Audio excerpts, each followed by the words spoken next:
Ladies and gents, let's start taking up our seats. Thank you.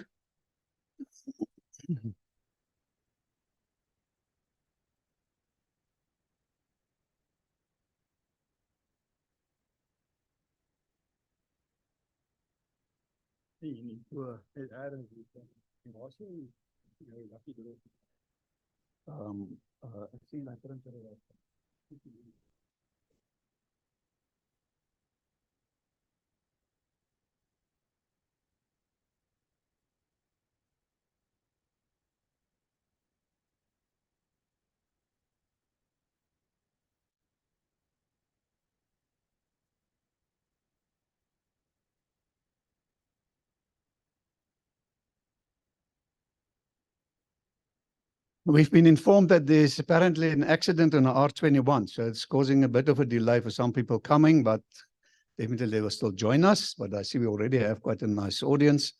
Thank you for coming. We really appreciate that. We welcome the people on YouTube and Zoom as well. So we're running on 3 platforms today. Jan just acknowledged that streaming on the screen there.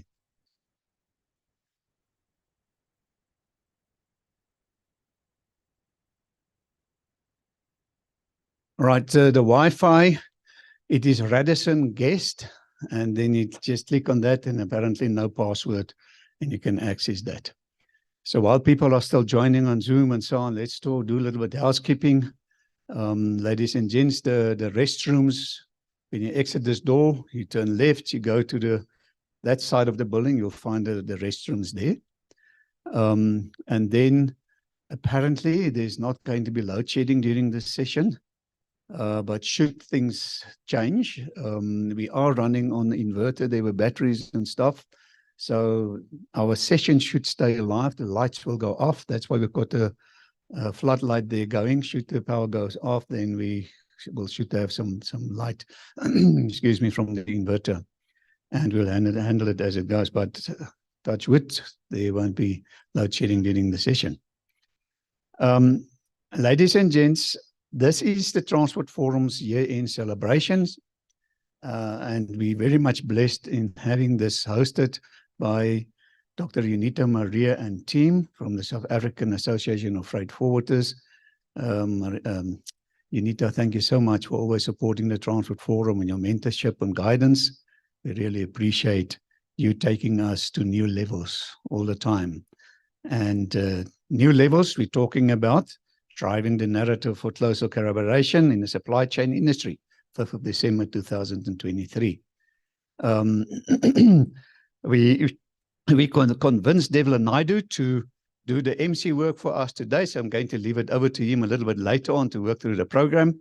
But as you can see, we've got an exciting program, and all our presenters are here in person. We've got no online presenters.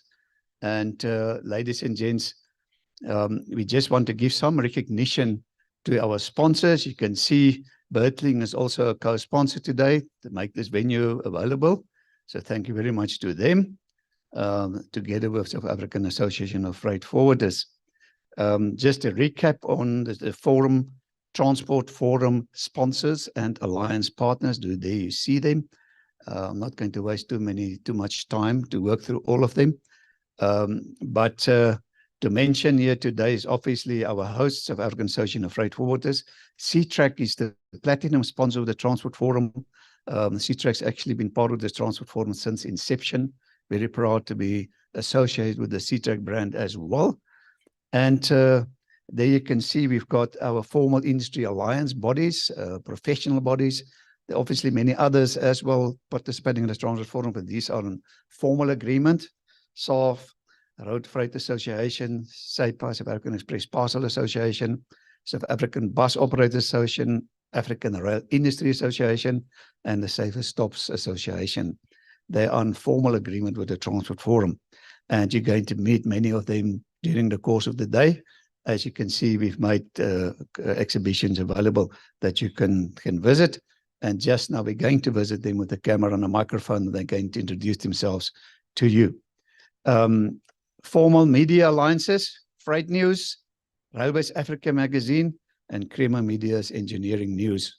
Thank you very much for always covering the Transport Forum. Obviously, many others as well, like Focus on Transport and so on, but these are on the formal agreement. There are others actually in the process of signing up with us. So in the next year, we will then gladly announce them as well.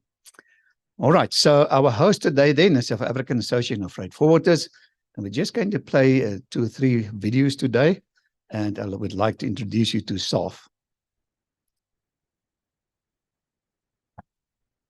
What does it take to compete on the world stage? To go head-to-head with the best of the best? Excellence, agility, resilience, the willingness to keep on evolving. It takes courageous leadership to be bold and chart the course, to connect the dots, bringing stakeholders together, to overcome the hurdles we all face, and to deliver best practice. It's about business at the click of a button, delivering at the speed of the internet, connecting people, products, and places, strengthening our supply chains, faster and more cost-effective than ever. Since 1921, we've given voice and vision to the freight forwarding industry, navigating the tides of international trade, evolving ever more sophisticated supply chains, bridging local and global markets to move our economy forward. Welcome to our world. The South African Association of Freight Forwarders, architects of transport for over a century.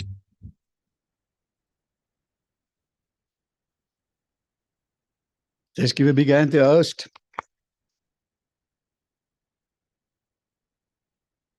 Ladies and gentlemen, then SAAFF, the platinum sponsor of the Transport Forum, they're going to tell you more about themselves just now, but they would like to show their video.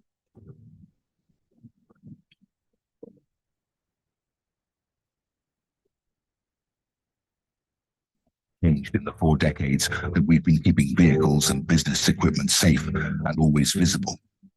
And we've learned a thing or two along the way. That's why our focus is firmly on the future. A future that goes beyond just tracking and reporting, challenging the status quo, and exploring what the power of technology, combined with AI, can unlock for your business. Because talking did not earn us the reputation of being the leader in fleet telematics solutions. Pushing boundaries with constant innovation did, and putting our customers first by asking, what if, what's next, and what's possible? For the power of foresight over hindsight to plan ahead and make smarter decisions. What if you could predict the optimal route to increase on-time deliveries and significantly reduce long-term maintenance? What if you could predict the best tractor speed on the day to reduce wasted spray and cover more ground with precision? Or if something as trivial as a few centimeters could predict the difference between maximum efficiency or maximum risk? Because in our world, and likely in yours too, having insights that can be used as foresight with a crystal clear view of the future is the only thing that matters to remain ahead for better control, better efficiencies, and better overall performance. It's the telematics and AI solution that goes beyond tracking and reporting. Step into the future with crystals like SAAFF and experience the power to predict.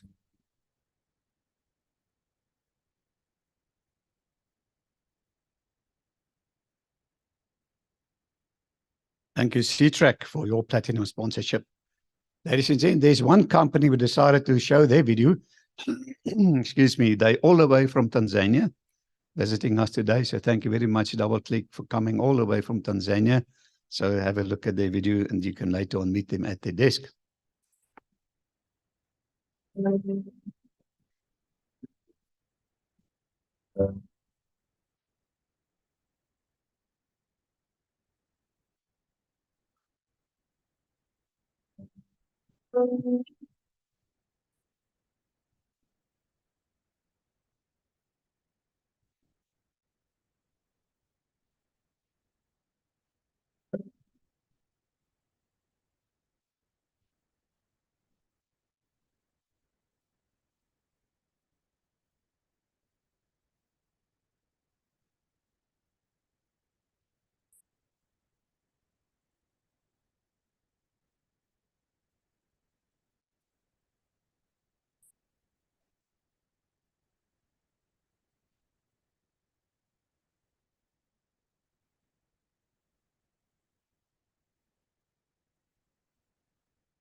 Thank you, Double Click. What a great company.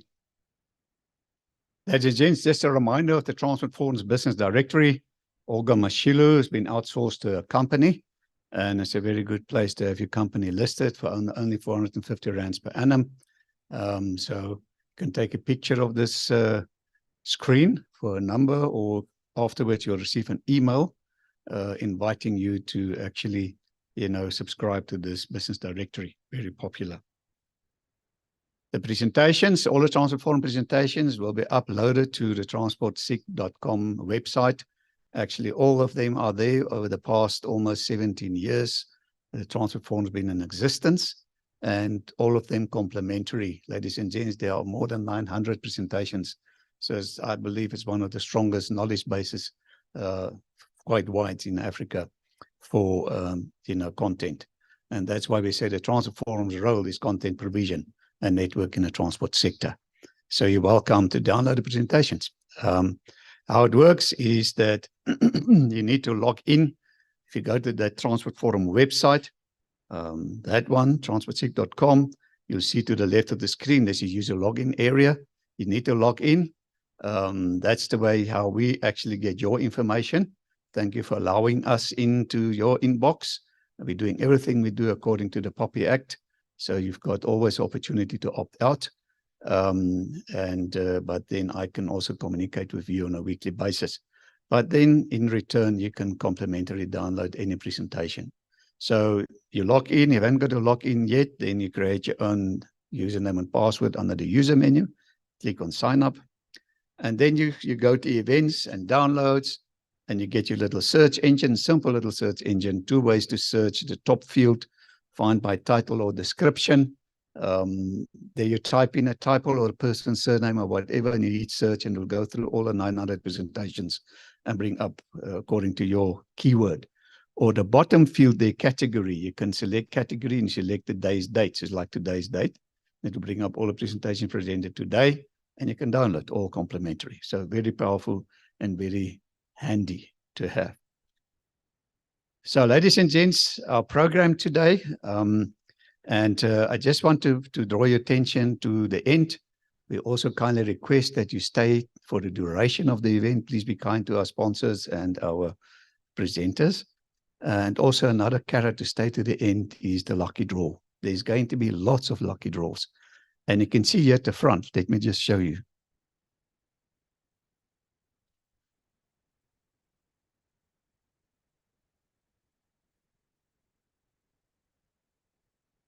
So there's an Epson ink tank printer. You can be the lucky winner of that expensive printer. I see Prof. Jan Havenga is giving 2 books, also 2 lucky draws. So here already are 3 lucky draws. And these desks that you're going to visit, they have also got lucky draws. So lots of prizes to be won at the end of today. And the winner obviously must be present at the time. All right, so what we're going to do now, ladies and gents, I'm going to grab the camera and the microphone. I'm going to start that side, and we're going to walk through our exhibitors, and they're quickly going to say a few words about who they are, invite you to their tables, and thereafter I'll hand you over formally to our MC, Devlin Naidu. So just bear with me. I'm just going to grab the camera and the microphone.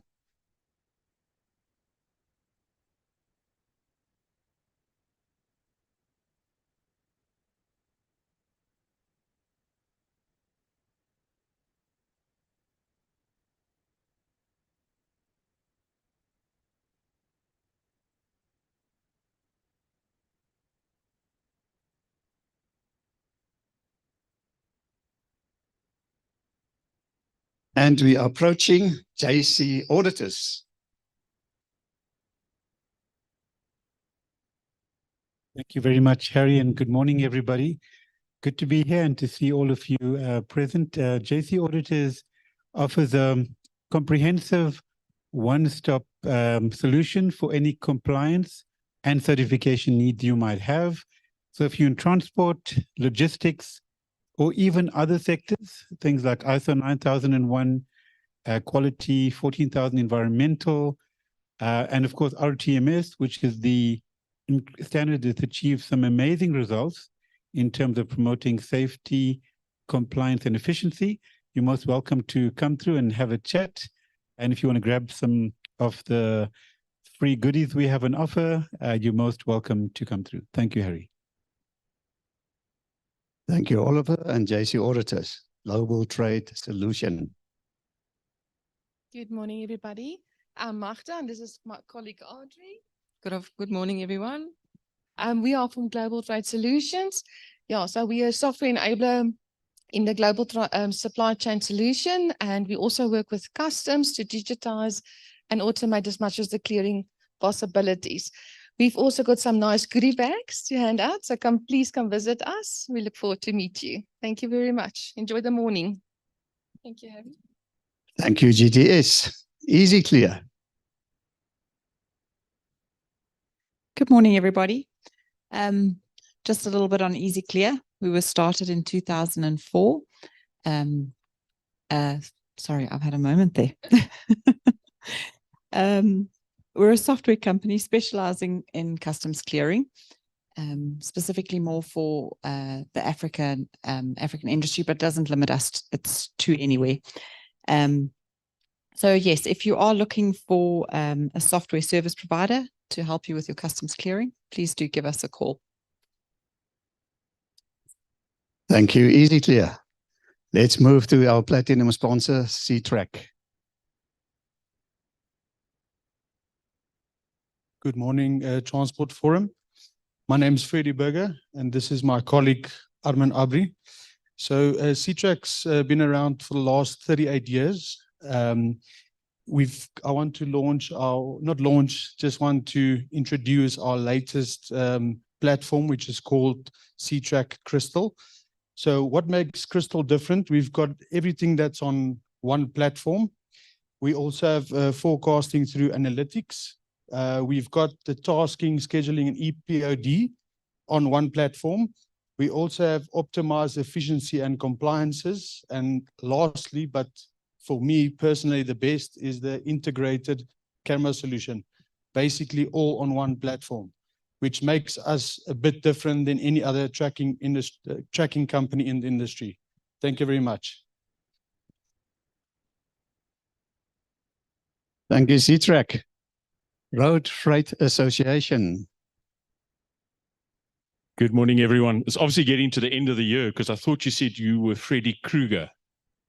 And I started looking for scissors. Good morning, everyone. Thank you for coming through. Obviously, hopefully you've heard about the Road Freight Association. I know Transnet has. It's great to be here today. More importantly, the RFA has been around since 1975. We're going to be 50 years old. Hopefully I can be too in 2025. We look after the road freight transporters, the largest employer association in the country, the largest representative of trucking companies. Please come along, chat to the ladies. Not only are they pretty, they also can give you all the benefits of joining up with the RFA. Come along, have a chat to us. Thanks very much, Harry. Thank you, RFA. University of Johannesburg. Good morning, ladies and gentlemen. My name is Zukisa, and I'm from the Department of Transport and Supply Chain Management that is housed in the School of Management within the College of Business and Economics at the University of Johannesburg. That was a mouthful. We offer a credible track record of academic excellence spanning over 50 years and we have developed programs that allow students from various educational backgrounds to specialize in logistics management, transport management, and transport economics. Please give me a moment there. We adapt to students' academic, professional, requirements by providing comprehensive undergraduate and postgraduate programs, which are currently closed, but we currently have the CEP programs, which are flexible and they are limited, offered on a limited content basis and are tailored to meet industry demands, enabling working individuals to balance work and study effectively. So our excellent qualifications facilitate career development in an important industry. So on behalf of the Department of Transport and Supply Chain Management, we encourage you to travel smart and plan your journey with us. And we're looking forward to engaging with everyone. Thank you. Thank you, UJ. Our host today, South African Association of Freight Forwarders. Good morning, everybody. My name is Janrik Besaidnout, and this is my colleague Tsepiso Nkabinde. We are from the South African Association of Freight Forwarders, and as you saw on the video earlier, we were established in 1921. We are the architects of the supply chain, and we add tremendous value to our members and also the rest of the industry. If you're not a member of SAAFF yet, please come and have a chat to us, and we can certainly look at how we can add that value to your business and how we can ensure that the supply chain is improved for everybody involved. I'm quickly going to hand over to my colleague Tsepiso, who's just going to take you through the lucky draw that we are going to have online. Thank you. Thank you very much, Janrik. Please follow SAAFF on LinkedIn and Facebook to stand a chance to win a 1,000 Rand Take-A-Lot voucher. Thank you very much. Wow, thank you very much, SAAFF. Chartered Institute of Logistics and Transport.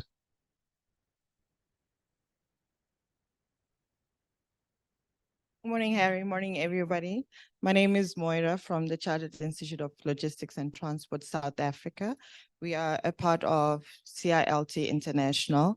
We offer training courses. We offer membership for anyone in the transport and logistics industry. Please come and see us and let's have a chat and see how we can continue with our continuous professional development. Thank you. Thank you, Chartered Institute of Logistics and Transport. Now we get, going to the South African Bus Operators Association. Hi, good morning. My name is Rika van Eden. I'm from SABOA, Southern African Bus Operators Association. We represent the bus industry on the bus and coach industry, and we represent them at government level. But come and visit us and get some more information. And I got the sweets.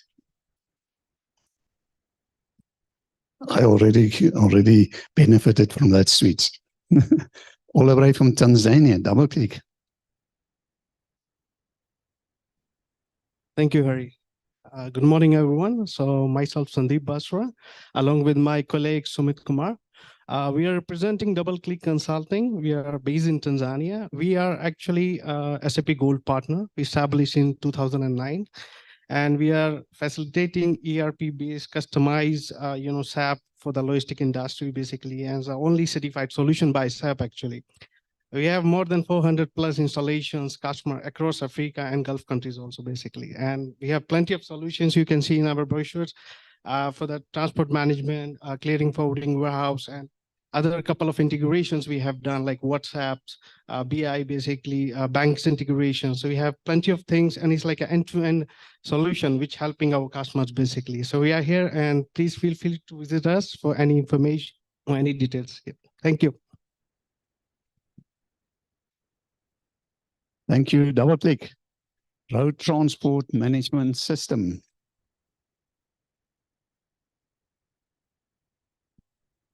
Good morning, everyone. My name is Paul Nodengen, and together with my colleague Kathy Bell, we both members of the RTMS National Steering Committee. The initiative started in 2003 as a self-regulation project to improve and encourage self-regulation in particularly heavy vehicle transport. And it's based on an SABS standard that was developed, 1397. It's along the similar lines as ISO 9000, ISO 14000, but it's actually focused on commercial vehicle transport. So the aim of the RTMS non-profit company is to promote the adoption of the standard and to highlight all the benefits, whether it's related to safety, environmental, or productivity. Thank you. Thank you, RTMS. Standard Bank. Good morning, everybody. My name is Virushka Govender. I'm a commercial asset finance representative of the Standard Bank. Standard Bank is 161 years old. Africa is our home. We drive her growth. We have a footprint in Africa with representation in 20 countries in sub-Saharan. We offer funding solutions across all industries and various asset classes such as mining equipment, agriculture, renewable energy solutions, medical, obviously trucks, trailers, tankers, and buses. We're here to support your business with your requirements. So please come visit our stand. We also have a prize to give away today as well. Thank you. Thank you, Standard Bank. Right, yes, let's give a big hand to all our exhibitors and our sponsors and our alliances. Great companies and yourselves, obviously making the Transport Forum possible. So, ladies and gents, we're talking about driving the narrative for closer collaboration in the supply chain industry. It's still the 5th of December, 2023. Today is the 247th Transport Forum event, and it's a year-end celebrations thanks to SAAFF. So I'll now proudly handing you over to our MC, Mr. Devlin Naidu, to take us further through the day. Thank you very much, Devlin.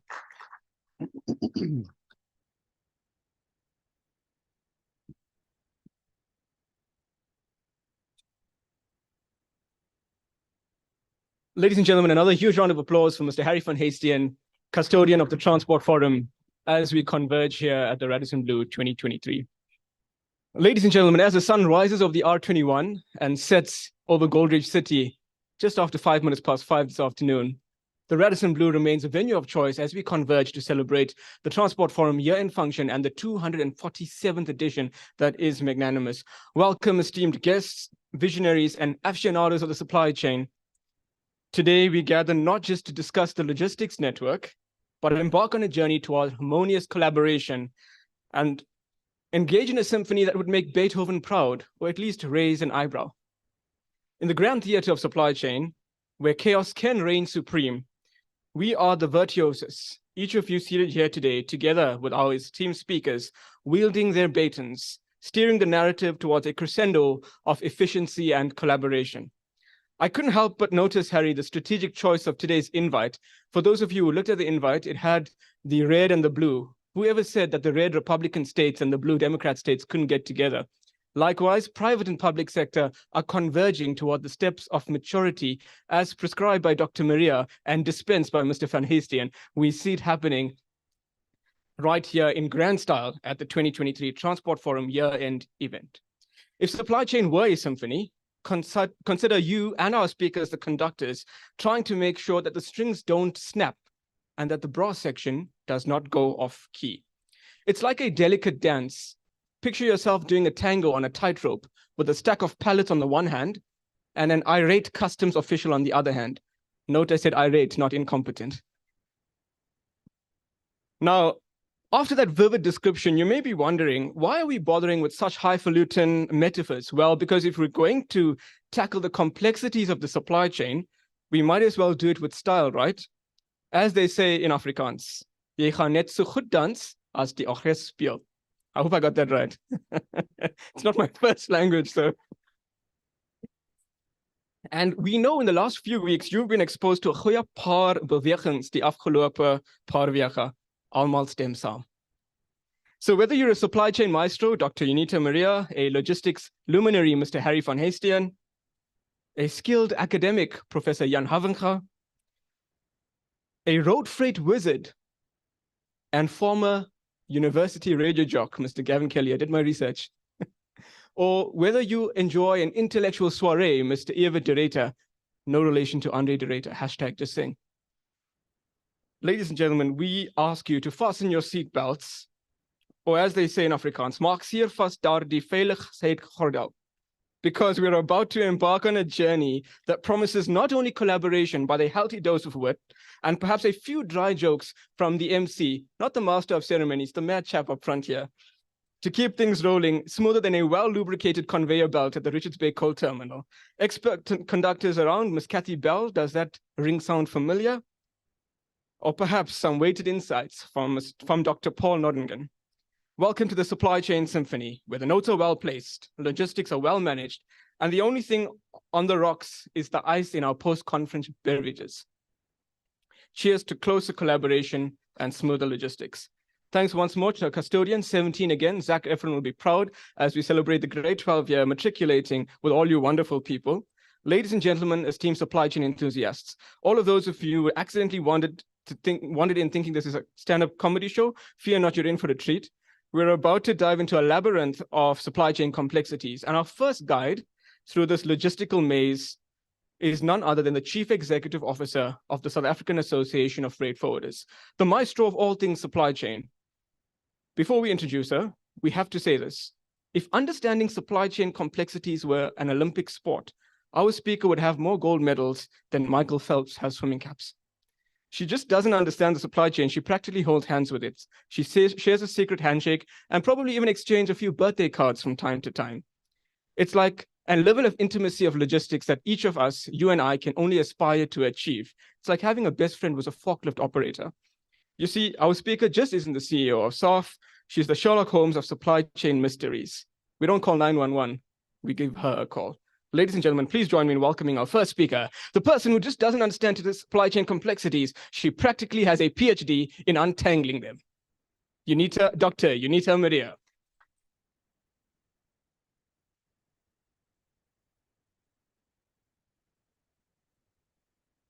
Morning. Don't you think I'm blessed to work with such a gentleman?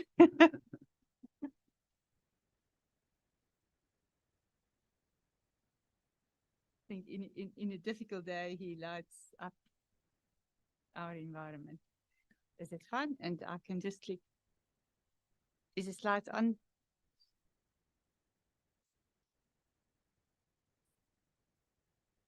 Okay. Thank you. I'm going to take you through what's my understanding from the complexity in the supply chain. But my nature, and probably you don't know, but I'm an artist as well. So I'm going to take you through 9 slides, but I bring it very much back to a common denominator, which we all know, and that's the body.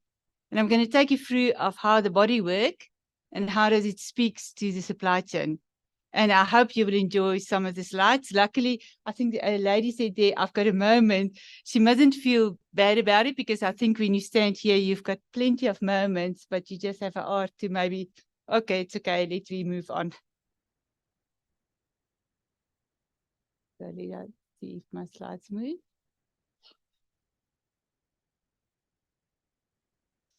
I think it's important to understand the supply chain's got a shared responsibility, a shared infrastructure, and how does that make our life interesting? And maybe what I can show you is what happened now in Richards Bay.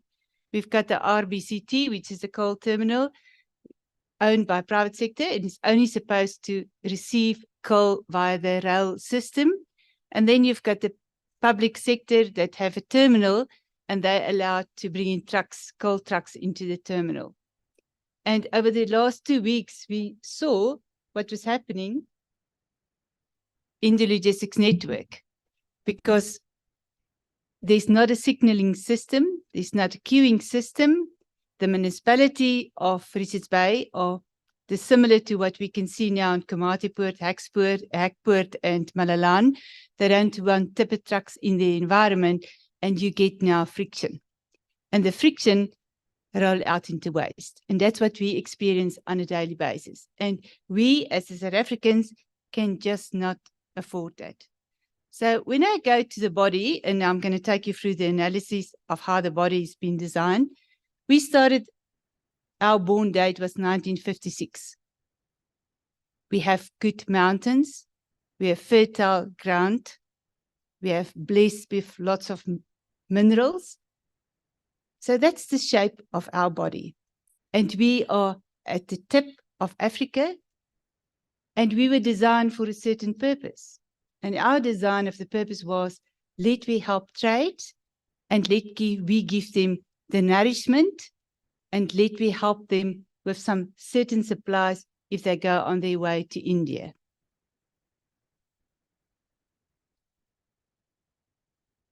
In our body, the brain is the government, so they need to set the environment in which we operate, and they need to make it enable the environment.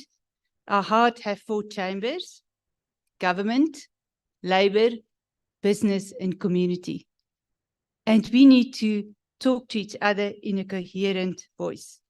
We definitely don't want a stent and neither a heart plant or what can I say, a heart plant to go in ICU. That's not what we want. Our nervous system is the communication system. And also I think GTS was coming to that, is that very much the communication system. How do we communicate to each other? And we can see lately, we don't have the art to communicate with one message. We have multiple messages, multiple truths, and we are not working as a cohesive body. That's why when we look at the body, it's very pertinent to see how does the body operate and how supply chain have similarities, and we don't appreciate the similarities in the body and in the supply chain. And more importantly, we need to have one version of the truth, because if we don't have that, we will go in different directions. The vein I put down as the logistics network, because in the vein system, you've got your main arteries, you've got your supplement arteries, and what does it do? It creates a network to help the body to operate in a cohesive manner. But we all know if the veins are clogged, the system doesn't work. And that's what we experienced over the last, I would think, and Prof. Jan would say it probably in his slides, he said he was seeing this logistics network with the vein system is not going to help, or it's not going to help us with trade and trade growth. So we need to look care, or we need to make sure that we keep our vein system intact, which is very much the main routes. If we look at the N3, the N2, the N12, and then we look at our port system. And that's what we can see now, that if the N3, with the port system in Durban is not working, and we can't evacuate 7,000 containers on a daily basis, we have now import and export close to about 68,000 containers, and it's going to take us about 14 weeks to work the backlog. Saying that, Transnet have done an enormous effort last week because they shoot out all the records to help us to clear. But I think this morning we have about 22 container vessels that's out of Anchorage or in berth in the system. And we all know if this logistics network doesn't work and not work how it's supposed to be worked, we as the complex economy which sits in the container cargo have difficulties to operate. The blood flow is a supply chain movement. So you can think now for yourself what's happening if the vein system has been clogged. The blood flow is not working. And the blood flow very much is that we need to take all the important nutrients to the different organs. And it's not very much, and I know my colleague probably will take me when we have lunch break, it's domestic is important because it's the road infrastructure. But if we really want to grow and we want to make an impact on our body where we work in South Africa, it will definitely be the regional and the international network or supply chains. And with our ports, our vein system that we have currently with the ports, the N3, N2, N12, and the N4, we are not playing a prominent role to give confidence to the investors that our vein system with the blood flow can take the important nutrients to the different organs. And that's what we're experiencing now. And come back to my first slide, we have a lot of friction in the system because it doesn't work. Joints, you probably think, where do I get that? But we're 300 years old. So some of the joints are a bit old, But I think Professor Jan Havengan, I know I mentioned his name a couple of times, but under Operation Volundela, they crafted a beautiful piece of work, the Freight Logistics Roadmap. Yes, it's not ideal. We can criticize it and we can say you need more additions, but we know the Logistics Roadmap is currently in Parliament. It needs to be approved, but it helps us to get our network, our vein system, and the blood flow correctly. So why do I say that? Because it have three fundamental issues. It brings in reform, and we know what is reform.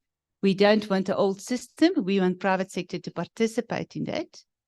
We bring in competition because we believe without competition, you don't understand excellence. It's only competition that will drive us towards excellence. And that's why we need private sector to work with public sector in the logistics network or in the vein system to help each other to create excellence. And sometimes in my environment, when I connect with people, we can really debate about simple things, and then you think to yourself, is that really excellence? Is that where I want to be? So I think we must sometimes challenge our own mindset to say, can I define what is excellence in my body and what is then excellence in the supply chain?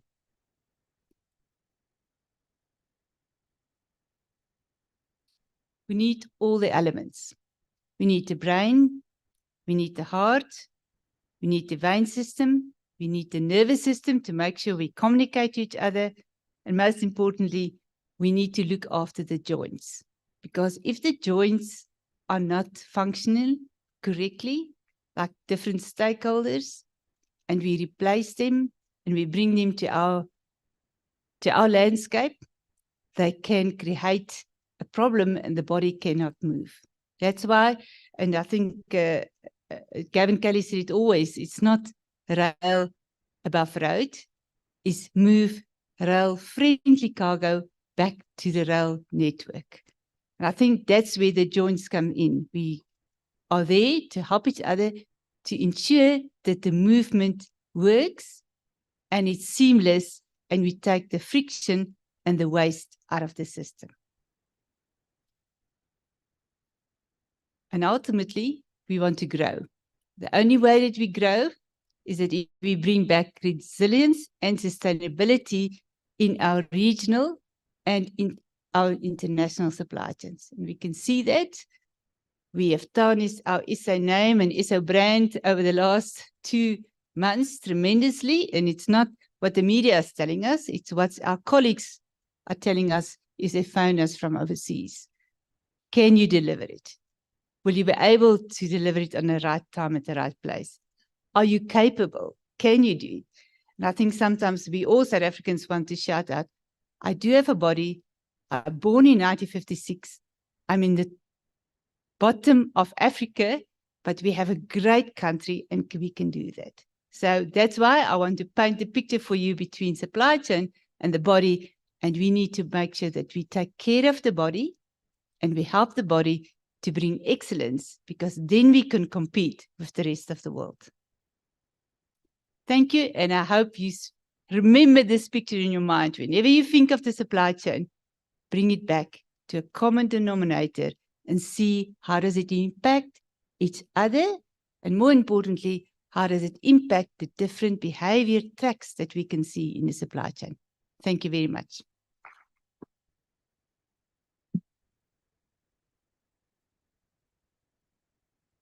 Ladies and gentlemen, another huge reverberating, resonating round of applause for Dr. Unita Maria. So I think, colleagues, let's just say that not just a doctor, but an artist as well. And we hope that that picture creates an indelible impression in your hearts and on your minds and stays with you for the rest of your journey in supply chain. On this note, if you would just indulge me before I introduce our next speaker, I did borrow 5 minutes from the introduction. And the reason I did that was to take 5 minutes into the introduction of each speaker. So on the point that Dr. Maria discussed, we'll thank her for that shortly. But once more, good morning, Goeiemorgen, Lojani, Molweni, Sawubona Tobela, Dumela, Machweleni, Abodi, Abukseni. So I think I tried to do it my best. But on that point, I want you to look at the person next to you and greet them and recognize the supply chain within them, resonating with the slides that you need to share with us. Your expertise, Dr. Maria, is like a well-orchestrated symphony, each note resonating with wisdom and clarity. We are immensely grateful for the intellectual feast you've provided us for today. Jakob often reminds us inflation is a real pain. Not even Panado can resolve that pain. And so the feast you provided has definitely satisfied the insatiable hunger for knowledge that each of us have come here expecting, and you've delivered.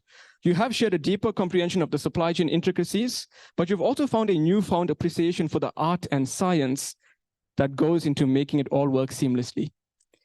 In the grand tapestry of supply chain discussions, your insights have woven a thread of knowledge that will undoubtedly linger in our minds after the conference lights dim. And just to lighten up the mood, I sometimes feel like a walking economy. My hairline is in recession, my tummy is in inflation, and together they're leading me into a Great Depression. So on behalf of everyone present, thank you, Dr. Maria, for your illuminating contribution to today's discourse. May your insights continue to guide us through the ever-evolving landscape of logistics and supply chain for SA Inc., as you often remind us. Ladies and gentlemen, hold on to your shipping containers and buckle up those logistics seatbelts, because we're about to set sail on an intellectually filled, laughter-filled voyage into the demanding waters of the South African shipping landscape. Our next speaker needs no introduction, but we're going to give him one anyway. I mean, that's what we're here for. Imagine if logistics had a superhero, someone who could make supply chains more efficient with a single stroke of a whiteboard marker in a lecture hall. Well, we found that superhero, and he's not just any caped crusader. He is the director of the Gain Group and an emeritus professor at Stellenbosch University, the man, the myth, the legend. Professor Jan Havenga doesn't just talk about logistics. He practically pirouettes through the intricacies of supply chain demands like a ballet dancer on a conveyor belt. Rumor has it he can calculate optimal routes in his sleep, optimal shipping routes in his sleep, and his morning coffee is brewed with the tears of inefficiency. If efficiency had a middle name, though, it would be Jan. Ladies and gentlemen, a huge round of applause for Professor Jan Havenga.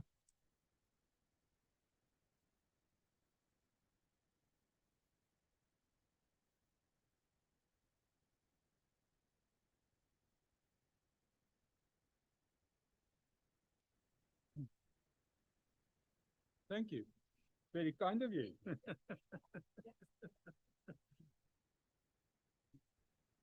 Oh, goodness.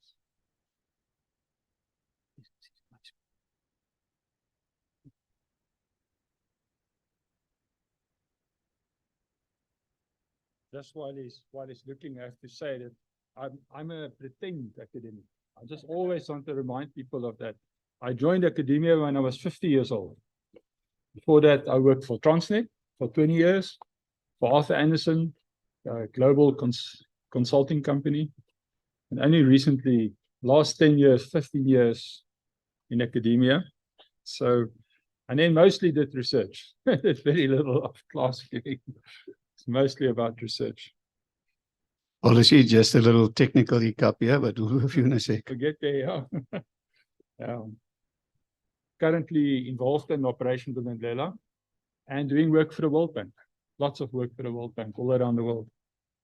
So not much academic. Found it. And is this the, so it's the right, looks a bit different from the one that I'm used to.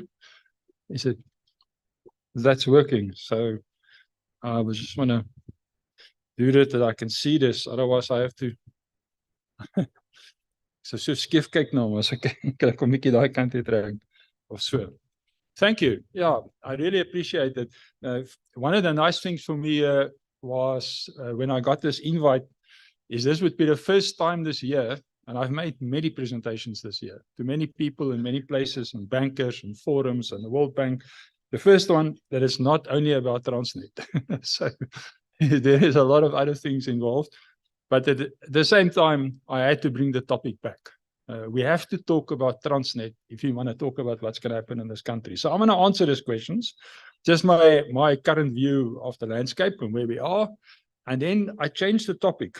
Sorry, Harry. I changed my topic to Shippers' demand for efficient logistics services, the role of government, which is one of those 4 blocks, Juanita, that you put up there. It is very important. You call them the brain. I think you were very, I don't know what's the right word, friendly towards them, but you call them the brain and the rest and so on. So we have to talk about government, because without government doing what it's supposed to do, we have problems. It's as simple as that. So I want to talk about the role of government as such and take it from there. So what do we know? What is the role of government? How well are they doing as far as that is concerned? And give you a little bit back of feedback on Transnet, because a lot of things is happening as we talk. And what do we do now? It's as simple as that. What do we do now? So I'm going to start with logistics cost. And I had a bit of a fight with my team. From time to time we do fight. This is my colleagues there at GAIN when we do research, because we've updated this research all the way up to recently. This is the cost of logistics in South Africa. So it is updated, but the update, you know, being pretend academics now, you need to peer review and you need to check your data and so on. That's not been done because we've never had an official sponsor for logistics cost measurement since 2016. But we've measured it beyond there. But that's not what's important now. We have a cost. We know logistics cost South Africa in the region of 700, 800 billion rand. The effect of what it had and whatever we do is even worse. You know, as many people in the world, we measure logistics as a percentage of GDP. Some people understand that you want that a percentage to be as low as possible, because logistics is an input into your economy. You want low inputs for high outputs. It works like that. We also measure a thing that we call logistics cost as a percentage of the transportable economy. Because you must remember, there's a lot of things like government services and financial services and so on that's in the economy. You take the transportable economy out, then basically it's mining, agriculture, manufacturing. That's it. What is logistics cost as a percentage of that? And it's the astounding figure of more than 50%. So let us think about that. It means that on average, each and every product and commodity that you see in this country, the inherent cost of that is more than 50% is logistics. More than 50%. We often don't see it because we work on productivity and all sorts of things. You know what I'm talking about? You know, if the baker buys the flour, if you get your bread delivered to your house, you have a delivery fee. But then inside of that is the bread. The bread bought flour. That flour had a delivery fee within the cost of the bread. That is now part of the cost of the bread. It's not something that says logistics. The flour comes from a miller. The miller comes from the farm. If you add all of those logistics cost elements up towards the delivered cost of the final product, more than 50% is logistics. Yet in this country, it's not treated like that. We don't see it as an important thing. Evert showed me a bunch of indicators earlier, and what would be missing in a bunch of indicators like that is logistics. When we talk about macroeconomics in this country, do we talk about logistics and the efficiency of logistics, etc.? We don't. But it is more than 50%. Just as simple as that. And then it's because of high demand. There's one slide I always have to show the flows in our country, our flows by the year 2050. We have a freight flow model that measures this in the finest detail. There's a lot of data behind it. But if you take a map of South Africa and you superimpose this map on a map of Europe, we're basically the size of Germany and France. That's the size of South Africa, if you put them together. But at the same time, our landmass is about equal, as I say to them, but their GDP is 18 times bigger than ours. So we have to spatially challenge country. We have to move things over long distances, handle them more than once. The distances in our supply chains between points of beneficiation is far. It's something that we're not fixing at the moment in this country. And then we get the same output. Well, in this case, we get an output that's 18 times smaller than those two countries. So we have a huge spatial challenge in this country. Our ton kilometers that we require, more than 1% of the world ton kilometers, but we only got about less than 0.4% of the world GDP. If you think about dry bulk traffic that touches our seaports, more than 5% of all dry bulk in the world come or goes from South Africa. 5%, compared to a GDP of 0.4%. So we are a transport-intensive, hungry, spatially challenged country. It's as simple as that. So what did we do with this? On the left-hand side is rail market share over time. So we decided we're not going to use the rail. We'll come back to whether we should have or shouldn't have. We can work around that. And the right-hand side is our truck fleet. So basically our truck fleet. The dotted line is the GDP for South Africa. The black line is our investment in locomotives. The rest is truck fleets. You'll see one of the interesting things in the truck fleets is that trailers grow faster. Heavy trailers grow faster than horses. And I know why. Because it just makes it more efficient. Because sometimes you can load a horse. You don't have to wait. The horse doesn't have to wait until the trailer is loaded. In fact, it talks to what I want to say. If we have a hugely efficient road transport system in this country, there's no doubt about it. I get asked about this a lot. I'll show you one more slide about that. It is hugely efficient. The fact, though, that the road transport is hugely efficient doesn't mean it's the best solution for everything that we have on the road. A lot of it should be on rail. And I know that Gavin agrees with me as far as that is concerned. It's an absolute fact. Then if you look at truck kilometers on road, our emissions in this country is about 50 million tons for CO2 for all transport. Of that, about 21 million tons is of freight transport. Well, that is for rail. So there's about 17 million tons of truck emissions. If we can put everything that should be on rail, that should be, according to rail economics, we can actually reduce that with 7.8 million tons, and we only have that. You can also look at it in a different ways. We travel about 12 billion kilometers on trucks in South Africa. 6 is line haul, and 6 is delivery, final delivery.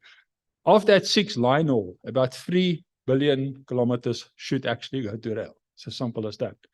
And if you take the remaining, whatever remains, you can also, with better logistics, and this is where collaboration and a lot of these can improve the last mile and the line haul of trucking without thinking about rail.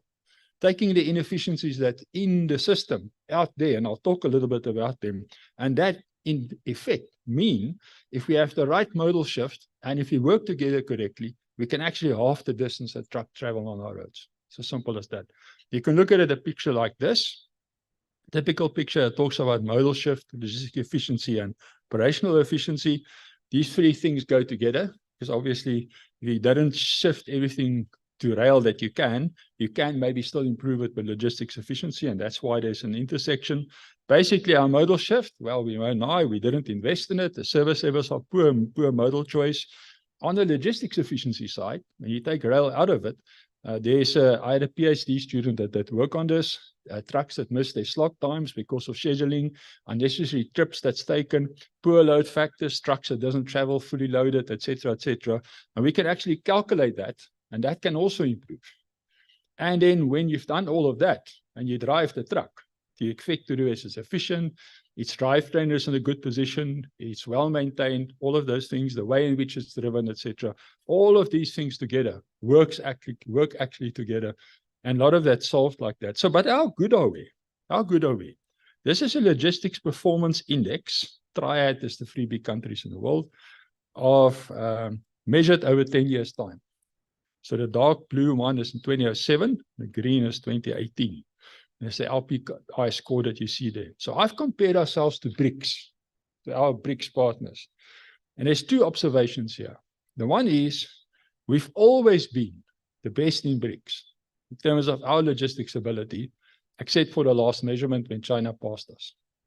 The second observation, each and every one of the BRICS countries improved their logistics ability, except South Africa, over the last decade.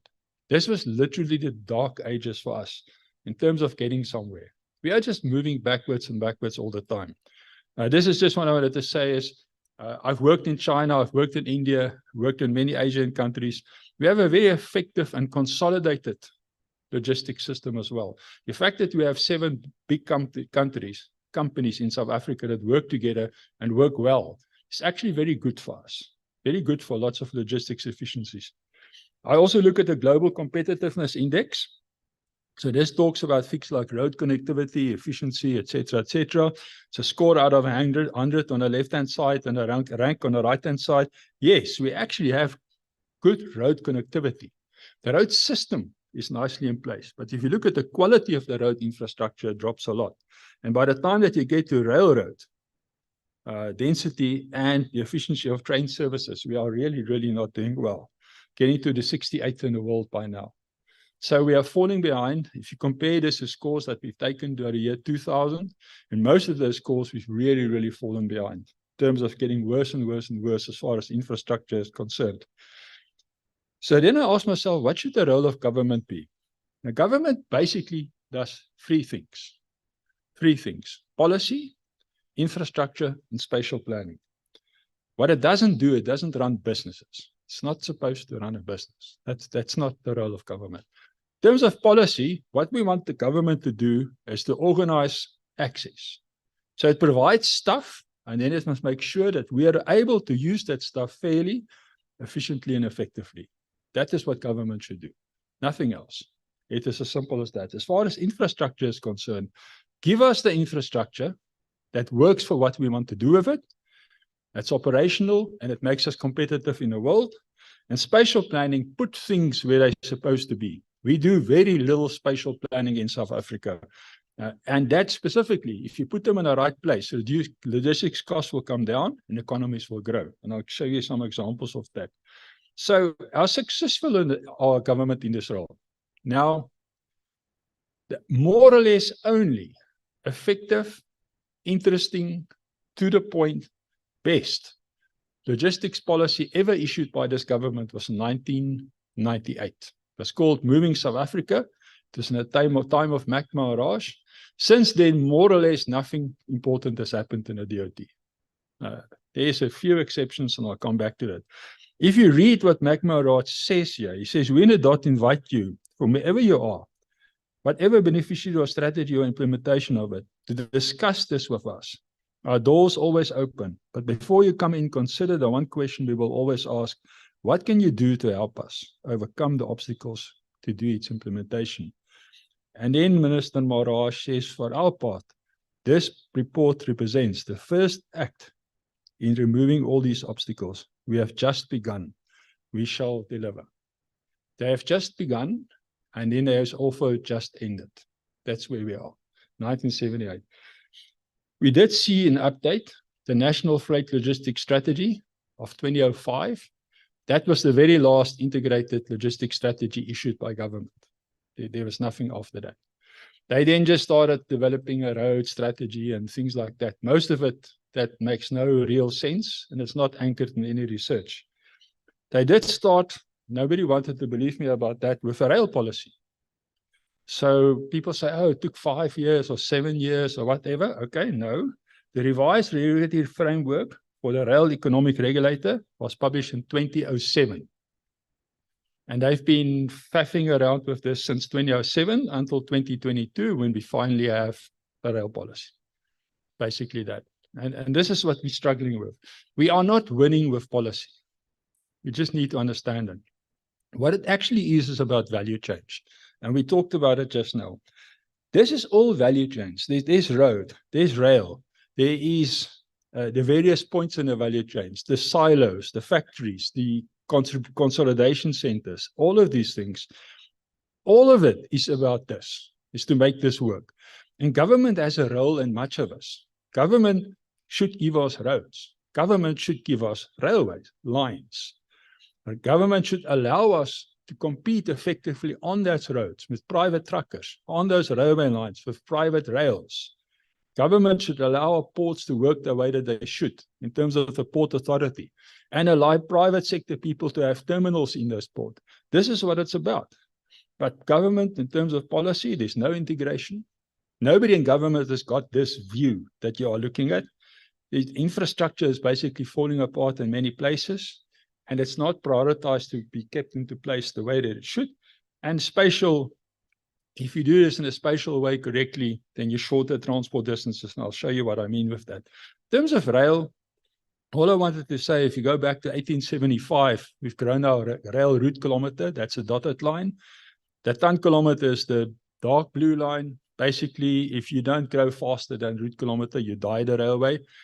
We hit that with the export lines. The dotted line is our route kilometer for the export lines. You can see how we've maximized that over time.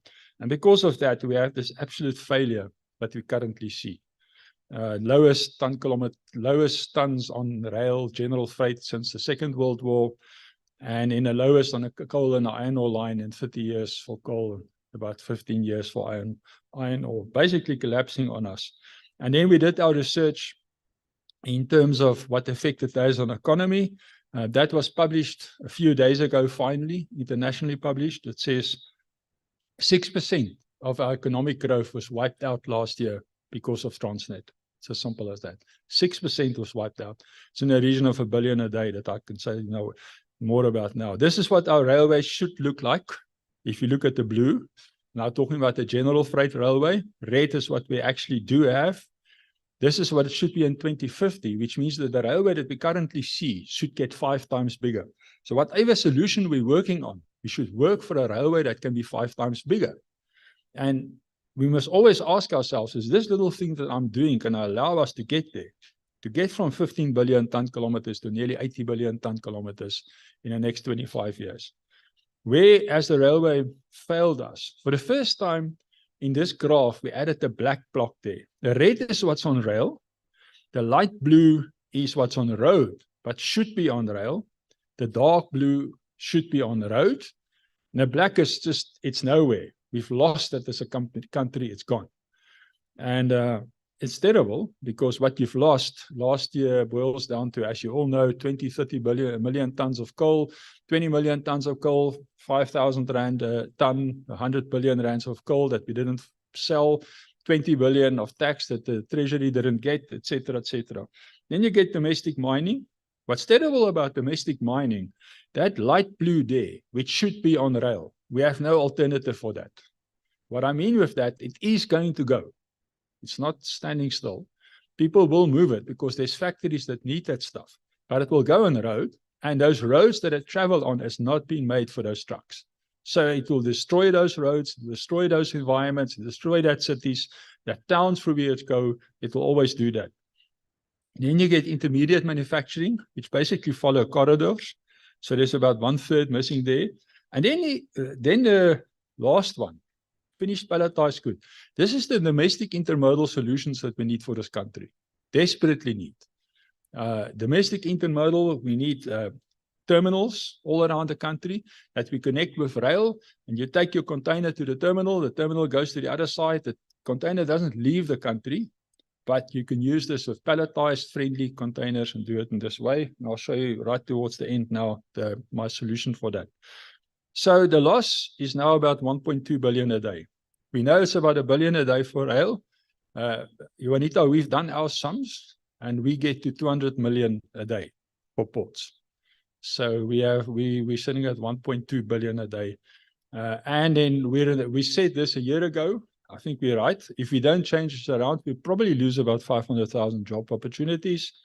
This is 9 times more than that cost of the unrest that left 350 people dead last year. It has doubled the jobs and 5 times the income that the whole of the tourism industry lost during COVID. Double the jobs and 5 times. This is incredible if you think about that on a daily basis. So you can't. So ask yourself, have Transnet turned around? I don't know, say, well, what happened there? From the shareholders' perspective, a lot happened this year, and I don't have to go through all of that. Yeah, we have the president's announcement on Sonar. He's promised us a logistics roadmap. Juanita, that roadmap goes to cabinet tomorrow. It's on the agenda. We had one last meeting yesterday, so we know it's definitely on the cabinet agenda for tomorrow. Let's see what happens. But he promised us a roadmap. Business worked very hard on this. The NLCC was formed. Some of the ministers finally got on board and did the things that they're supposed to do. The board of Transnet was appointed, a new board in July. So things are going in the right direction, I think. As far as employees is concerned, a lot of good people have left, but they're still available, they're still around, and they're still willing to help. And a lot of the good people that stayed in Transnet, I see with my own eyes for the first time now how they're allowed to do their job again. I sat in many meetings and I can see suddenly there is life again. Suddenly there's life again. People are beginning to do things differently again, which I'm really happy about. And the Transnet management, I have to tell you, in the last, Evert, I must still tell you about the fight I had yesterday, because people that tries to attack these people, please give Michelle Phillips and Russell Baatjies, give them breathing room. They're approachable. The acting management that was appointed, that got the delegation of authority in the middle of October, is two really good people that really is trying to solve this, but they've inherited a very, very bad situation. Now, for myself, for the first time that I can see the inside of Transnet again, is astonished by an amount of damage caused by the previous management. I am just flabbergasted. I cannot believe what I'm seeing. And I will categorically make a statement that the previous management that has just left Transnet made more damage to that business than state capture. More of everything that they've done. So you have to give this to me. Six weeks is not a long time, but they're going to put in the effort and they can try and make it better. What could go wrong? If we don't root out all the evil, because there is still some evil there. I can see it on a daily basis. The balance sheet will have to be restructured. So I'm glad about the announcement that was made. There is some culture change that's needed. The middle level is badly eroded and quite frozen, so it needs to be fixed as such. In the marketplace, the rating downgrade, there's going to be a huge backlash against access charges. People within Vulindlela and a few other players don't understand what the difficult topic it is that we are approaching. Is what are they actually going to charge the private sector in terms of this? And then obviously if the economy collapses because of Transnet, that's also a problem. And then Gavin, I haven't got my head around this, but I have a thinking in my mind that a massive amount of truck capacity is now being created. I don't know to what extent, if there's a sudden turnaround in Transnet, whether there's going to be an overcropping of that capacity, and that it will mess up the market. I'm not sure. And crime is not under control. In terms of governance, if we now appoint the permanent people, the wrong people, that's going to be a problem. I hope it doesn't happen, but it's going to be a problem. Maybe we get new ministers after the election. I don't know. Regulatory misfires, I'm really concerned about. I'm concerned about the DOT's ability to actually run with this thing, and in public procurement rules. That can also cause it. But what do we have? We have great interim leadership, willingness to participate. We have all of those places. We have supportive clients. We still have people who believe in rail. There is a competent new board. It is getting better. It is getting better in many ways. I'm going fast because I want to say one last thing and my time is up. Our 3 pillars of reform is we need to turn Transnet around. We need to restructure the balance sheet and we need to restructure Transnet. If we can get the balance sheet right, it will help us with the short-term turnaround. If the short-term turnaround is effective, it will help us to restructure the Transnet. And if the balance sheet is restructured correctly, it will also help us restructure Transnet. So those are the things that we're working on at the moment. So what do we do now? This I don't have to go in. Vertical separation, get rid of the low-density lines, get the terminals out of the system and sell them to the private operators, and even having the hook and haul arrangements. So all of this is more or less on the cards, wanting to do that. This is a strategy I want to propose, which I'm going to skip. I want to come to one last thing. So we are talking about the rationalization of the network, bulk mineral, core, feeder, rail, and short lines. And for each one of those, we have a different dispensation of how we want to put them together. But this is my last point, and this is about infrastructure nodes. You get sidings, dedicated commodity terminals, multipurpose logistics parks, logistics service, and freight villages. I want us to start thinking like that, and what the differences between them are. Because the further down you move in that line, you decrease ton kilometers between production points and points in the supply chain. You decrease costs and you increase GDP, if you can do that. If you can have this sort of consolidation of freight over time. If you can have both horizontal clusters and vertical clusters. This is a vertical cluster in a steel business. And a horizontal cluster, if you go over like this, and these people can start working together, on common frames, common platforms, common planning frameworks, etc. And I don't know who's going to drive this, because government has to have a role in this as such. In South Africa, our last national infrastructure plan, we say we haven't got any freight villages in this country. There's talks about Kraaikom in the Cape, where I come from. There's talks about Cape Ridge. There were talks about Tambo Springs. There's now talks about Babsfontein. We need clusters of freight villages like that, that we can connect. But I can't tell you what our plan for Cape Town is. This is my last slide. It's being developed as we speak. And we work on it more or less every week, and we will present it to the Western Cape government in the next few weeks. So it's not perfect yet, but we want to connect modes, integrate flows, and internally connected and product-specific terminals that looks like that. Some super terminal in the region of in the region of Kraaifontein. We're going to call it Kraaikom. This super terminal, like a freight village with light infrastructure, light manufacturing, and so on around it. Kraaifontein is connected to the N1 and is connected to the Cape Main Line. They serve as a backup port for all three of the ports of the Western Cape, the Mossel Bay, Cape Town, and Saldanha, with container terminals both at the super terminal and then one at Bitterfontein, because what we want to do there is Bitterfontein is where the branch line ends, and we are thinking about bouncing freight that comes from the north and stop it there and then bring it down by rail over the Picanierskloof Pass, etc. And also one in George, obviously. Then fruit terminals, one in Vredendal and one in Ceres, that's already there, and one in Grabouw. Also, all of this connected on the same planning platform. Dry bulk terminals as well. Processed foods terminals, one in the Montague area, Ashton area, etc., where there's a lot of packaging of fruit, etc., and a few other places, Malmesbury, where a lot of dry fruit is packaged and made. All of them, all of these terminals still connected on the same platform, planning platform, and the same with fuel. In Saldanha, in Blouberg, at the Port of Cape Town, and at the airport, and then in George. And we're thinking of this as being one big virtual terminal that shortens the points of production and consumption between them, that shortens the points of beneficiation in the supply chain as one planning thing that will eventually, I'm not going to take you through it, eventually allows us then to calculate what will the effect be on the flow of trains, the flow of cars, the flow of trucks, etc., between the terminals and between the places. This, for me, is a typical type of master plan that we are working on in the Western Cape. But this can only be done if the government takes some lead, the Western Cape government, and if truckers, logistics service providers, terminal operators, freight forwarders, in this case, like fruit and fuel and processed food, packaged food, etc., all work together, then we believe we can get such a thing in place.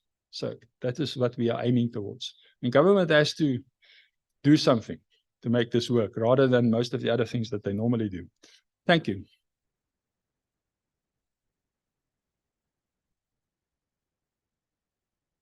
Prof, can I get for your vraag? When's our first lecture? Because we really enjoy that. An overflowing reservoir of knowledge. Another round of applause, ladies and gentlemen, for Professor Jan Havenga. I just wanted to say this. A lot of this is theory that we developed on a lot of practical case studies around the world, and it's in our book, if you can. So, do you have more copies, Prof? Okay, so just to thank Prof. Prof, today you have shared a detailed overview of South Africa's shippers' demand for efficient logistics. It almost as if you were the James Bond of SA Inc., and I couldn't help but notice the Superman logo on the super terminal that you had there. Superhero indeed. You didn't share your spy gadgets with us, but you did share your gadgets in the form of graphs and intellectual property.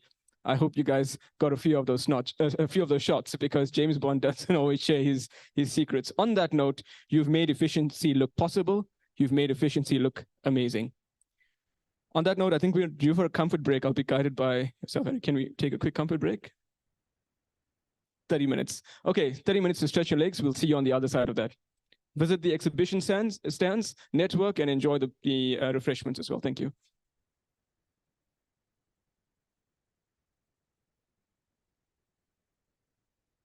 All right, ladies and gentlemen, we'll just give you a few moments to take your seats. And as you do that, I've been asked a few questions during the networking session, like what's my 9 to 5? Well, I used to work in an orange juice factory. And then I was told by my employer that I couldn't concentrate.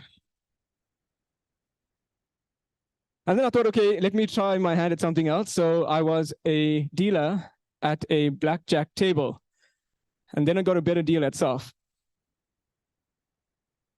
On that note, ladies and gentlemen, we're about to introduce our next speaker.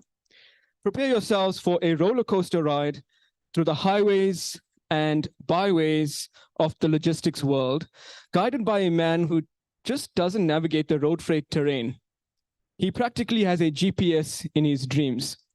And for all other occasion, I'm sure his wife gives him the direction. Our next speaker is no stranger to the fast lane.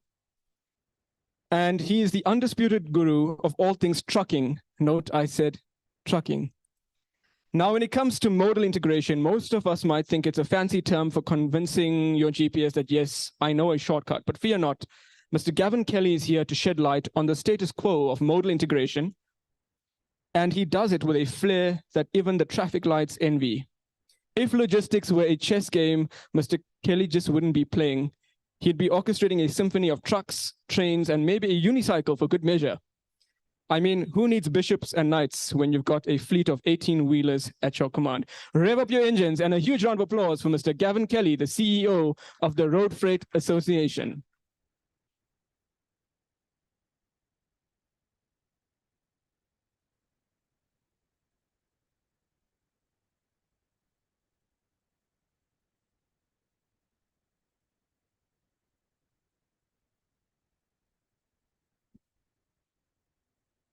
Well, after an introduction like that, I actually want to meet the guy myself. I would like to know where you found out I used to work in radio. Shows that whatever's on Google stays there forever. So I thought maybe I should start off by saying, welcome to the station of the day, station at the bay, station on your way. Your music, your news, we play. Welcome to, and I'm sure you don't recall what the station name was. Shows you how good a DJ I was. It is WKRP in Cincinnati. Now, I didn't work there. I just thought that would be a good way to start. Ladies and gents, it's a great pleasure to present this. And I was actually saying to Harry, I needed to go before Jan, because Jan's presentation or Prof's presentation would go so much better after what I had to say. Will have to say. And you mentioned a couple of things there, like Moving South Africa, which was developed in 1998. And for those of you who don't know, I used to work at the Department of Transport. And together with a number of colleagues, including somebody you all know, Alvin Harris, we built and put together Moving South Africa. And today, many years later, it's only about 5 years, because I think I'm 22 now. 5 years later, we look with horror back at what in actual fact had been put in place in terms of plans and ideas, and that most of it has come to naught. But let me go with my presentation. You'll get even further depressed as I do go. So I'm talking about modal integration. The last time I did a presentation on modal integration, and not something road freight related, was probably 2005. Doesn't that sound familiar if you look at Prof's presentation? At that stage, being in land transport, that was under my purview. So it's been a long, long time that I'm going to talk about modal integration. Very shortly, who we are as the Road Freight Association. I'm sure by now you know who we are and who our membership is, but it's always good to run through that. It's interesting to note that over the last couple of years, we've grown our membership into 88% of SMMEs. And this year, we were very, very, very blessed to have had a growth in membership at the RFA of 12.3%. It shows that what we are doing, hopefully, as an association, and many of the messages that we're giving out there are making sense to a lot of road freight operators. And you will note, and I think once again, Prof. Havenga said, you'll note that the Road Freight Association doesn't bash rail. In actual fact, we are decrying the fact that rail has disappeared to the extent that it is. And many people say, well, why are you saying that? Surely it's business for you. We can only sustain that business for so long. And when road collapses, and if we continue along this trajectory, it eventually will, then we're in deep, deep, dark trouble. So there's what I'm going to talk about today. As you can see, I've spoken very, very quickly around that. I did say we were inceptualized in 1975. We have all sorts of members, and from the membership ladies at the back, you can get all that detail. We are not government. Many people get us confused with the RAF. We're not the RAF. I wouldn't mind the budget, but we are not the RAF. And quite often, my office manager gets invites from government departments calling agencies SOEs, and the RFA sounds like one. I said, we'll go as long as we get an allocation from Treasury. So I'm not going to go read through that. You can see the role we play. What is vitally important for us is the role of members, and that's what we articulate. We don't think on behalf of the members. We articulate what the concerns or the thoughts of the members are and put them together. And that has been our main focus over the last couple of months in terms of what Transnet is doing. Why should you be part of the RFA? Well, it's important to be part of an association that can support you, especially around those concepts. And you can get this presentation. Harry will be putting it online. All the important words will be knocked out. Right, let's get into the presentation. Modal integration. Well, there are some realities that we need to face. Because no matter how hard we call for it, we need to understand what it is we're facing, and we need to understand what it is we need to change to get there. And I've got a quote from Roderick and Slack. Slack sounds like he works for Transnet, but I don't think so.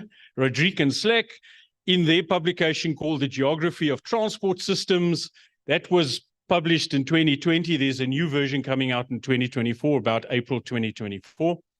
And bear with me. I don't believe in reading slides. I just want to go through this. Intermodal transportation concerns the mobility of passengers or freight from an origin to a destination, relying on several modes of transportation. And that is one of the first hurdles or first concepts or first understandings that we need to drive.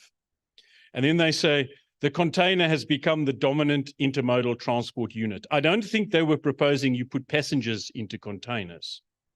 This is really around freight, although we have had passengers in containers, but that's called something else.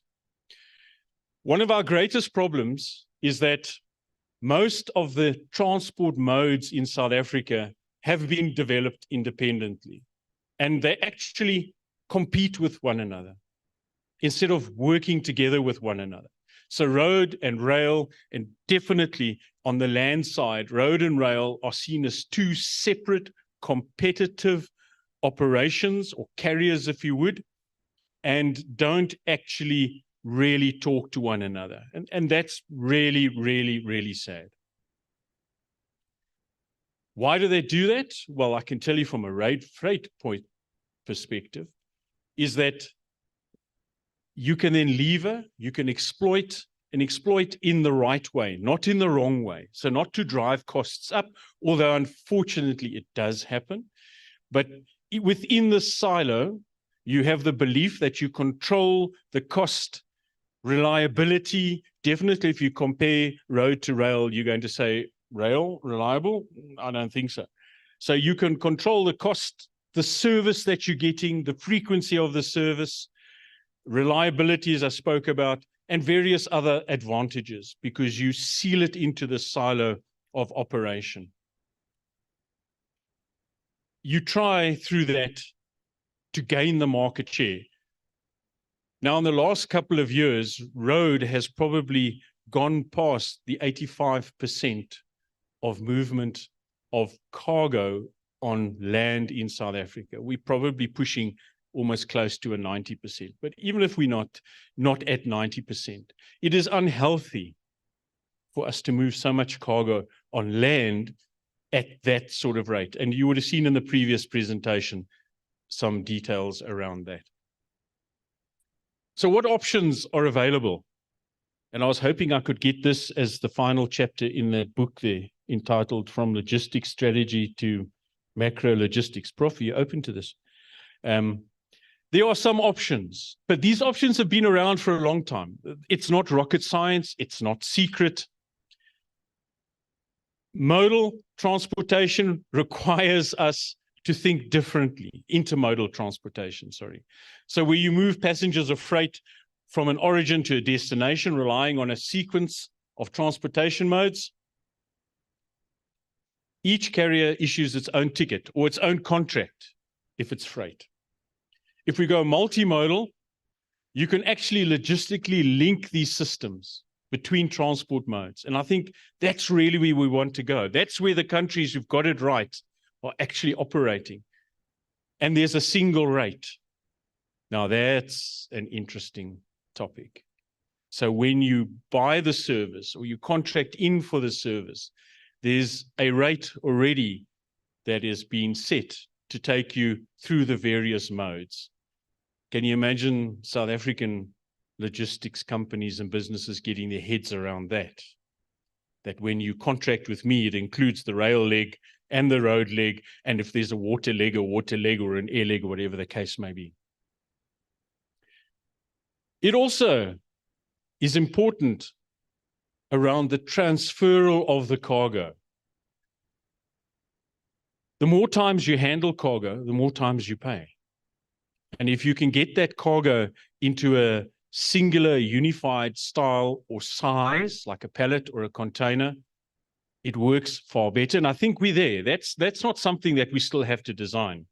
But it requires a far higher level of integration between the carriers, so the road hauliers, and the rail and terminal operators. So the terminals need to be able to do intermodal or multimodal transportation. Why are we not there? So I thought, let me take a small gander down the road of the factors that influence the mode you choose. There's a lot of thought out there, public perception, that the truckers decide how the cargo is going to be moved. It's not the truckers. The individual or the entity or those who decide are the cargo owners, those who manufacture the goods or who want to sell the goods, send it to market. It's not the trucker. And unfortunately, or fortunately, either way you want to look at it, but unfortunately, rail just doesn't offer those owners of the goods the service that they require. If they offered that service, by Jove, you can bet your bottom rand that there'll be far more cargo on rail. It's one of the things we've kept saying to Transnet. It's up your game, up your game. You will get the cargo. So the first thing really is around budget. And again, I'm not going to go through this, but if you look at the types of modes, so rail is suited to what? And we've said it over and over and over again. You find it in Moving South Africa 1998. You find it in all the documents. It's coming out through all of the various policies and plans that are now once again surfacing. So rail, heavy bulk products. That's why we move 50 million tons of coal a year to Richards Bay by truck. So rail, heavy bulk products over long distance. And it will be cheaper than road. I mean, that's why in the 1970s, we built what was then called the Richards Bay coal line. Why the harbor of Richards Bay was built, and the first piece that was built in the harbor of Richards Bay was called RBCT, Richards Bay Coal Terminal. Road, smaller loads, short distances. It's a medium cost. There's lots of externalities that come into it. The biggest one is obviously fuel, and you have seen how rates, many of you who work in those areas have seen how rates have gone up and down around something simple like fuel. But it does save in packaging and costs. Ocean, well, unfortunately, the Atlantic doesn't go all the way up to Joburg. Maybe we're lucky in terms of that. But it's, again, long distance, and then air. It's most expensive, but it's for perishable, fragile, valuable goods. I was at a presentation about 4 weeks ago where I got asked this question. Mr. Kelly, do you think because rail is not working, that's why there's so many trucks on the road carrying coal? What's the alternative? I said, well, no, SAA is not doing much right now. Maybe the cargo planes will work. So cost of transport influences mode. Reliability, regularity, and flexibility of transport. It's the next thing, not the kinds of words that you would use with some of the modal choices. And again, just some highlights. Rail, it's slower. What do customers say? I mean, customers we interact with, it's slower. Well, obviously it's slower. In many cases, they wait to fill trains. There are maximum trains on routes, so this line can only take so many trains because of passing loops, etc., etc. Regular schedules, doesn't really exist, but they want large volumes. And so you can read through that. Once again, down to air, very fast, regular. If you can catch it on the tarmac, literally you can get it off and off it goes. So speed, as well as origination or origin and destination, influences the decision of the mode that will be used. So that's an important thing to understand. Cargo risk, my goodness, something we're facing. And in the last 5 years, the road freight sector has been under tremendous attack for various things. If everybody's got, I was almost going to say the murin with somebody else, but I'm not allowed to swear, am I? No. If somebody's really upset with somebody else, so if you're on the wrong side, or that side, you can translate into Afrikaans that if you want to. If you're on the wrong side of an argument, they attack your trucks and they burn them. If the ports aren't operating like they should, they attack the trucks and they burn them. But it isn't only trucks. The media profiles that quite a bit, but rail has the same problems. And a number of the problems that we're dealing with, Eastern Ore Line or the Northern Ore Line, whatever you want to call it, has delays based on sabotage. You know that guy called sabotage? Sabotage. Lines being stolen, damaged by weather, and you can have a look at that. But cargo risk, again, is something that factors the type of mode that you're going to use. And all of those modes will have very similar challenges. Even air can get caught up in protests. Do you remember the pilots' protest in France, Vive la France, and in the UK that went on for months? You know, we never thought that would happen. I mean, what is an aeroplane? It's really an airborne bus. But how did that happen? It's in actual fact, it can happen to any mode. Timescales and the cargo requirements are the type of cargo that you want to move. So obviously, again, very much of a repetition of the previous slide, but in terms of there are certain modes that are actually suited to carry certain cargo, and you would have heard that in the previous presentation. The core is really the last line here, and that is what we need to develop in South Africa, and we need to develop it yesterday. I mean, the first plans were out in 1998. It's the ability for one mode to efficiently interact or receive or transfer cargo from another mode. That plays a role in how intermodalization is going to happen. I've got one supporter, and that was exactly how the design of Richards Bay Coal Terminal happened. So I don't know how many of you have been to the coal terminal. Have you seen how the trains operate? It was a game changer when it was then built in the world. So what happens is the train comes along, and those trains were long trains.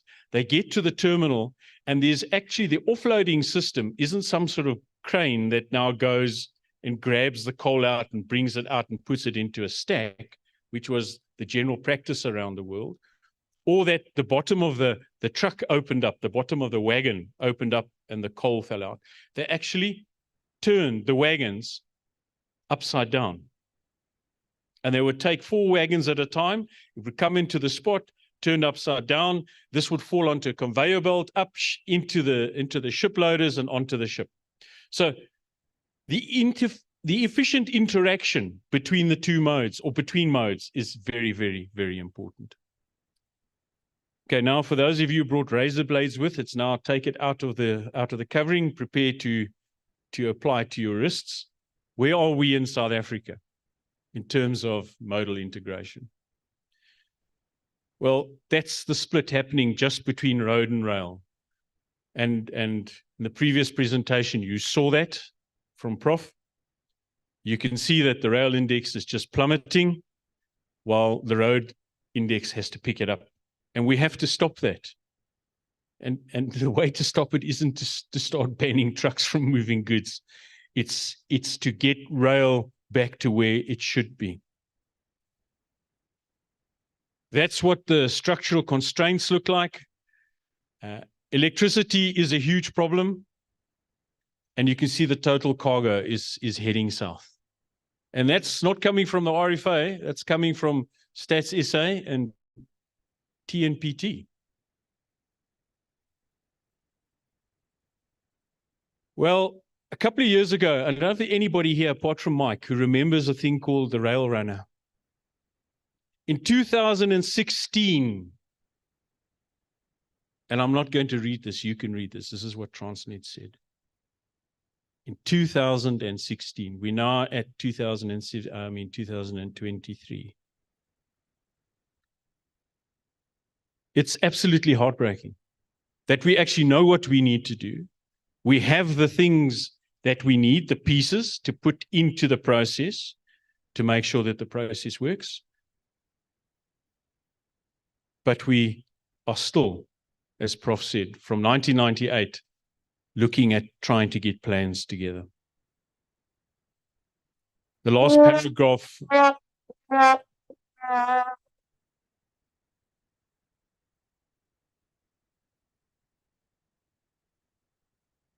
Is it wat ek sê of hoe ek dit sê?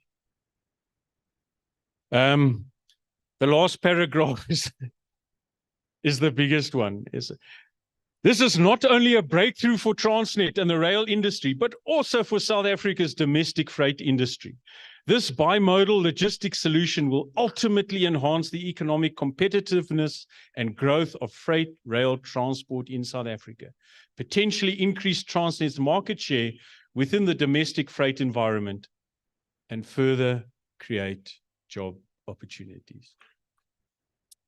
Daar gesê, we still haven't seen that happen. So really getting towards the end, and this is where the really good stuff comes. We haven't been able to develop an efficient intermodal system. Competition is fierce, but competition, and you would have heard earlier on that competition is what we need to make sure all the modes actually work efficiently and reliability. And once again, from a study in the Northwest University, queuing lowers the productivity and efficiency of vehicles, forcing the intermodal industry to upsurge their prices. So we've got to get queuing out of this.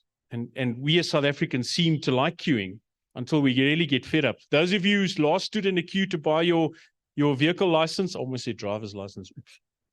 Your vehicle license, hands up, last stood in a queue. 2 years ago, the RTMC finally woke up and made it online. So if we can do it there, why can't we do it here? It's really time to revisit, to reevaluate, to understand. And there are figures there that come from Transnet itself. When I did this presentation to Transnet executives a couple of weeks ago, they said, where do you get these figures? And I said, it comes from you. Go look on your sites. And then there was this little mutter between them. I think they were trying to find who to blame. But how can you have those sorts of inefficiencies happening? So definitely, it's time for change. It's only going to work, and I say it again, from a road freight perspective, it's only going to work when all the modes play together, and that means rail. Earlier on, Prof said there's new management. We must give them a chance. Fine, we'll give them a chance. The Road Freight Association is not going to take pressure off them. It's not going to stop calling for what needs to happen. All the players including rail and the ports and air and road, must be efficient and actively strive for better results to compete together. Compete together, because we need seamless, resilient, and sustainable supply chains. Those in charge of the SOEs need to understand that we are not competing with one another. We are competing with the world. And the world has a very, very short tolerance framework. If you'd like to know more about the RFA, you know where to get hold of us. Thank you for your time. Thank you for your patience. And hopefully, together, we'll get intermodalism or the logistics supply chain working in South Africa. Thank you very much.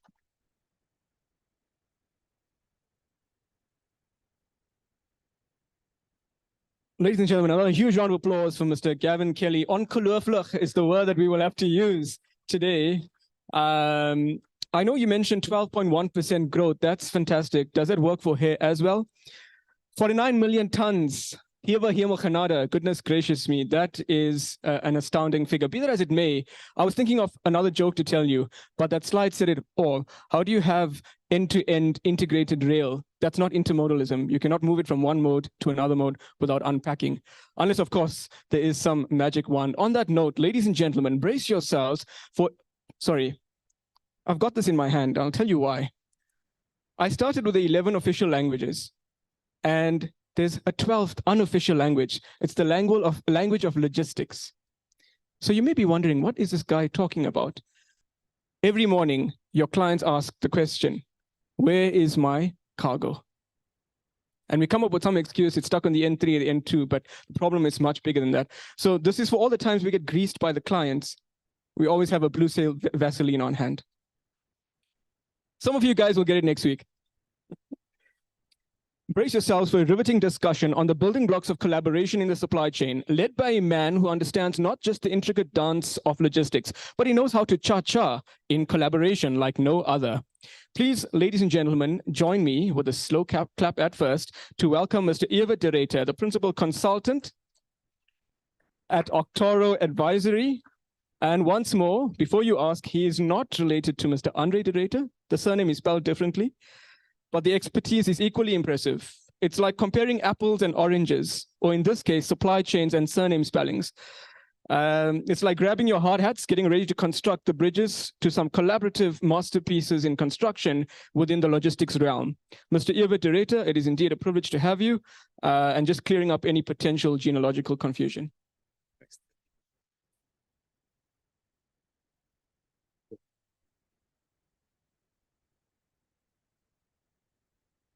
One of these days, we're going to pivot and just give you the mic and say the next 20 minutes is yours.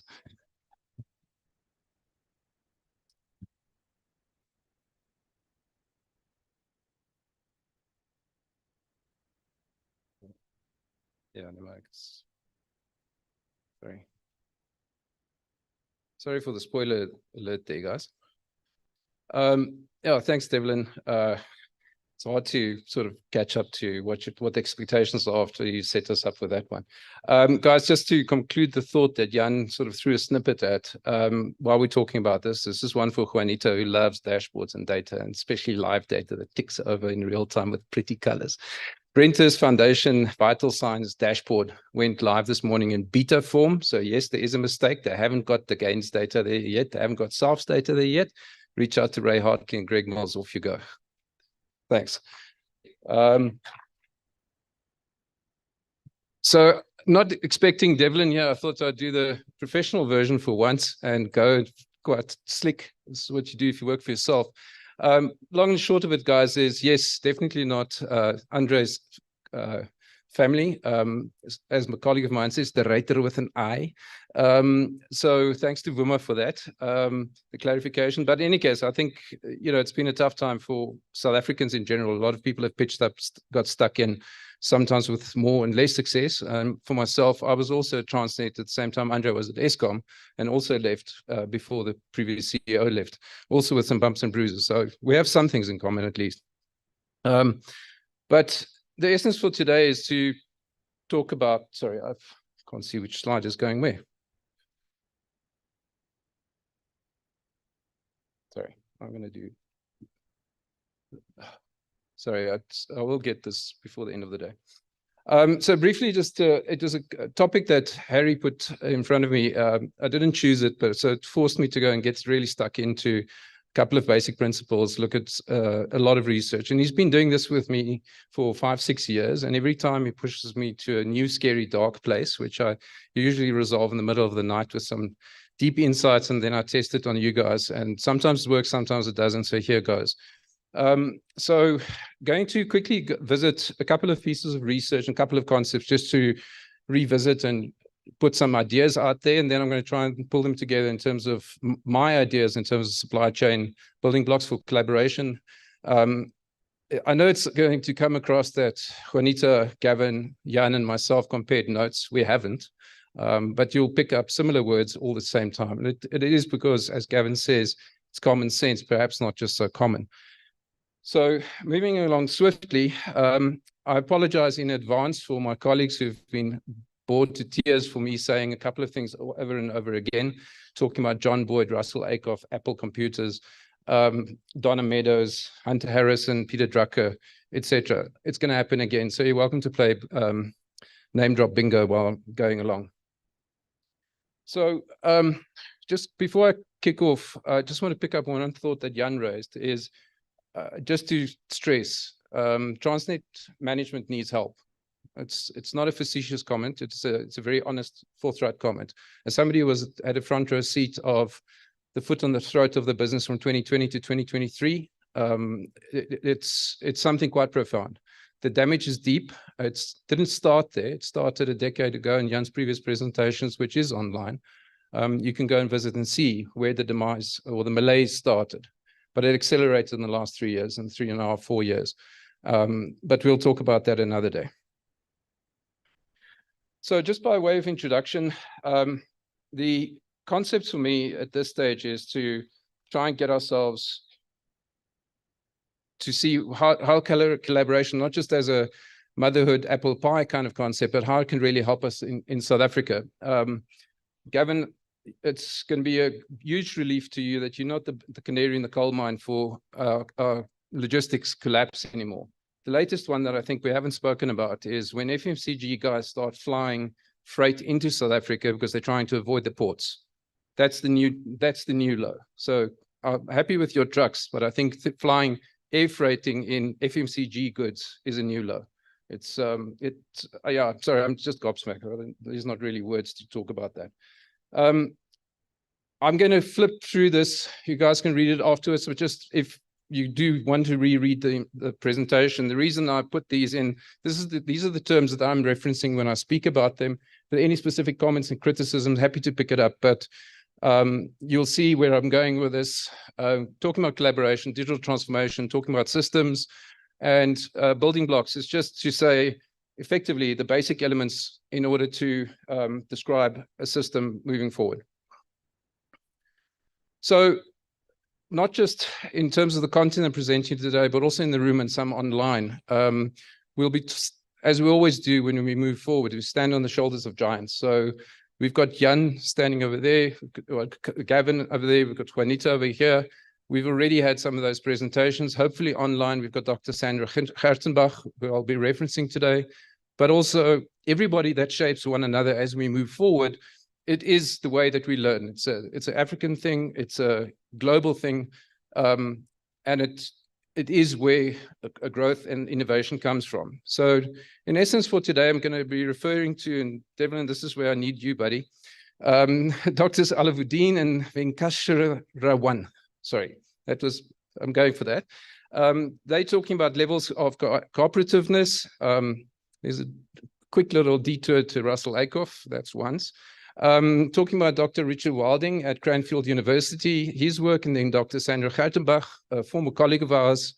Jan gets away with calling her Auntie Gertie, but she's now Dr. Gertie for you even, Prof.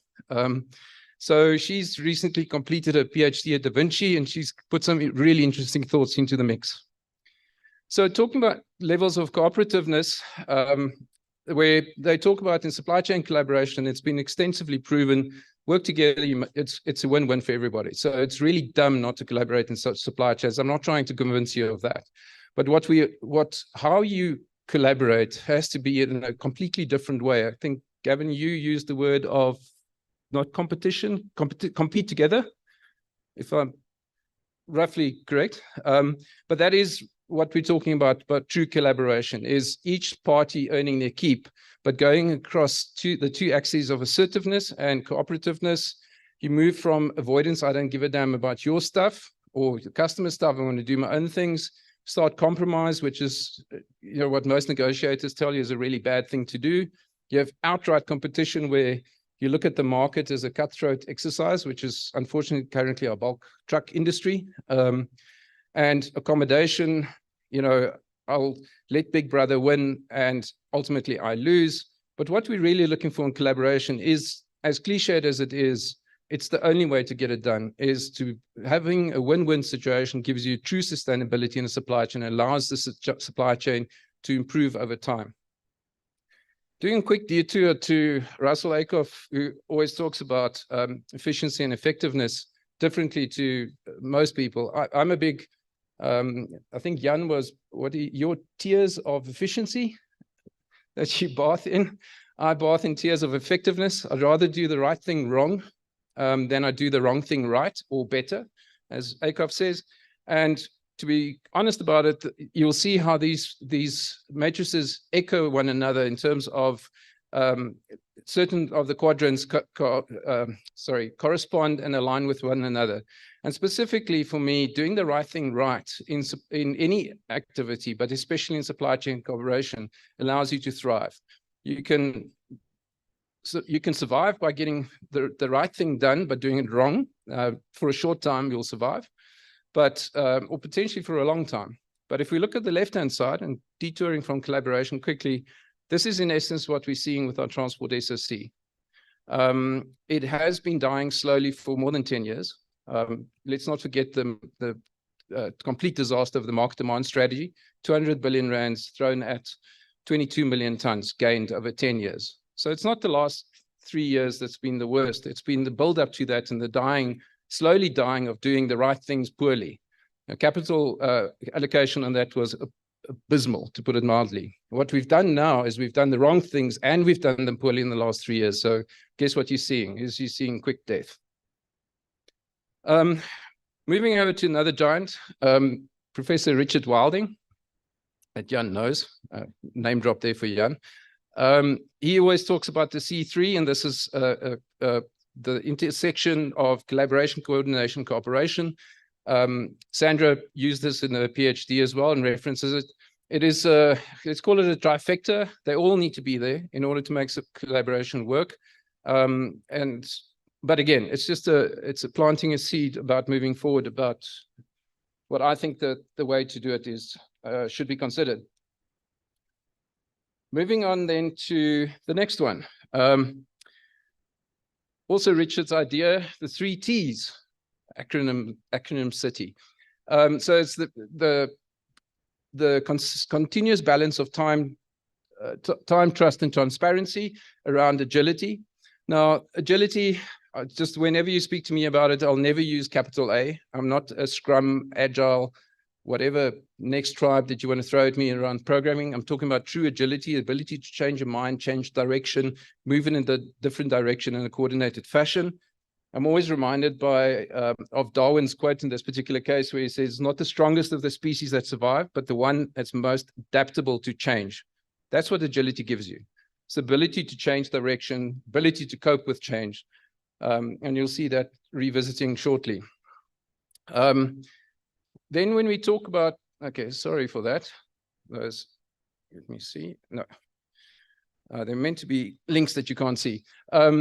Just the spiral of failure, which is when, and in this case, unfortunately, this is what South Africa looks like.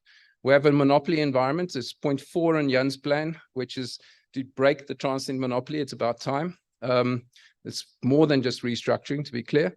When you look at opportunism, I'm just going to look after myself. I'm going to do the minimum I can get away with. That's unfortunately a large part of our supply chain at the moment. I'm having a huge fight with online delivery guys that tell me I'll be there tomorrow between 7 and 5. No, that just because I'm getting the parcel doesn't make me happy. I want the parcel when you tell me it's going to get there, and I want it in a time when, and I want it to be predictable. So where it's easier to criticize the SOCs for their failure, but we have in the private sector, we have some material failures around doing more than just what they can get away with. Then business myopia, short-termism, it's shocking. One doesn't need to go on about that, but we keep just chasing the next buck, the next deal. We're not really looking, and you don't change systems like that. And then lastly, information that you misuse to get people to do your bidding. And again, it's not in the spirit of true collaboration. You guys have seen this, and apologies for just reminding you guys about this, but it links to something that Sandra did. We've seen this iceberg, and unfortunately, too often when we deal with systems and deal with change, we always deal with the top layer. This is stuff that we can see, the events, the firefighting, the NLCC work streams. It's all just firefighting. The real work happens below the waterline. That's when you start changing pattern structures and mental models. And if you go and look, another name drop for me, Donna Meadows' paper, The Leverage Points to Intervene in a System, it's a phenomenal piece of work. Long and the short of it is, on the left-hand side, least effective, throw cash, capital, and subsidy at a problem. On the extreme effective side, so that might be efficient, that's inefficient because it's expensive, ineffective, and easy. Whereas changing your mind, changing your paradigm sets, transcending paradigms, rethinking the way that you compete with one another, those are hard, very effective, and cheap. So it's an interesting dichotomy to have to deal with, but that's there. Now, apologies, you won't be able to see this, but in Sandra's PhD, she did a phenomenal piece of work about dealing with intermodalism and unpacking the South African intermodal landscape into an iceberg model. I'm sure she's going to share it with you guys, and you'll see it on my slides. But this was a really remarkable piece of work on the other side of many decades of experience at Transnet.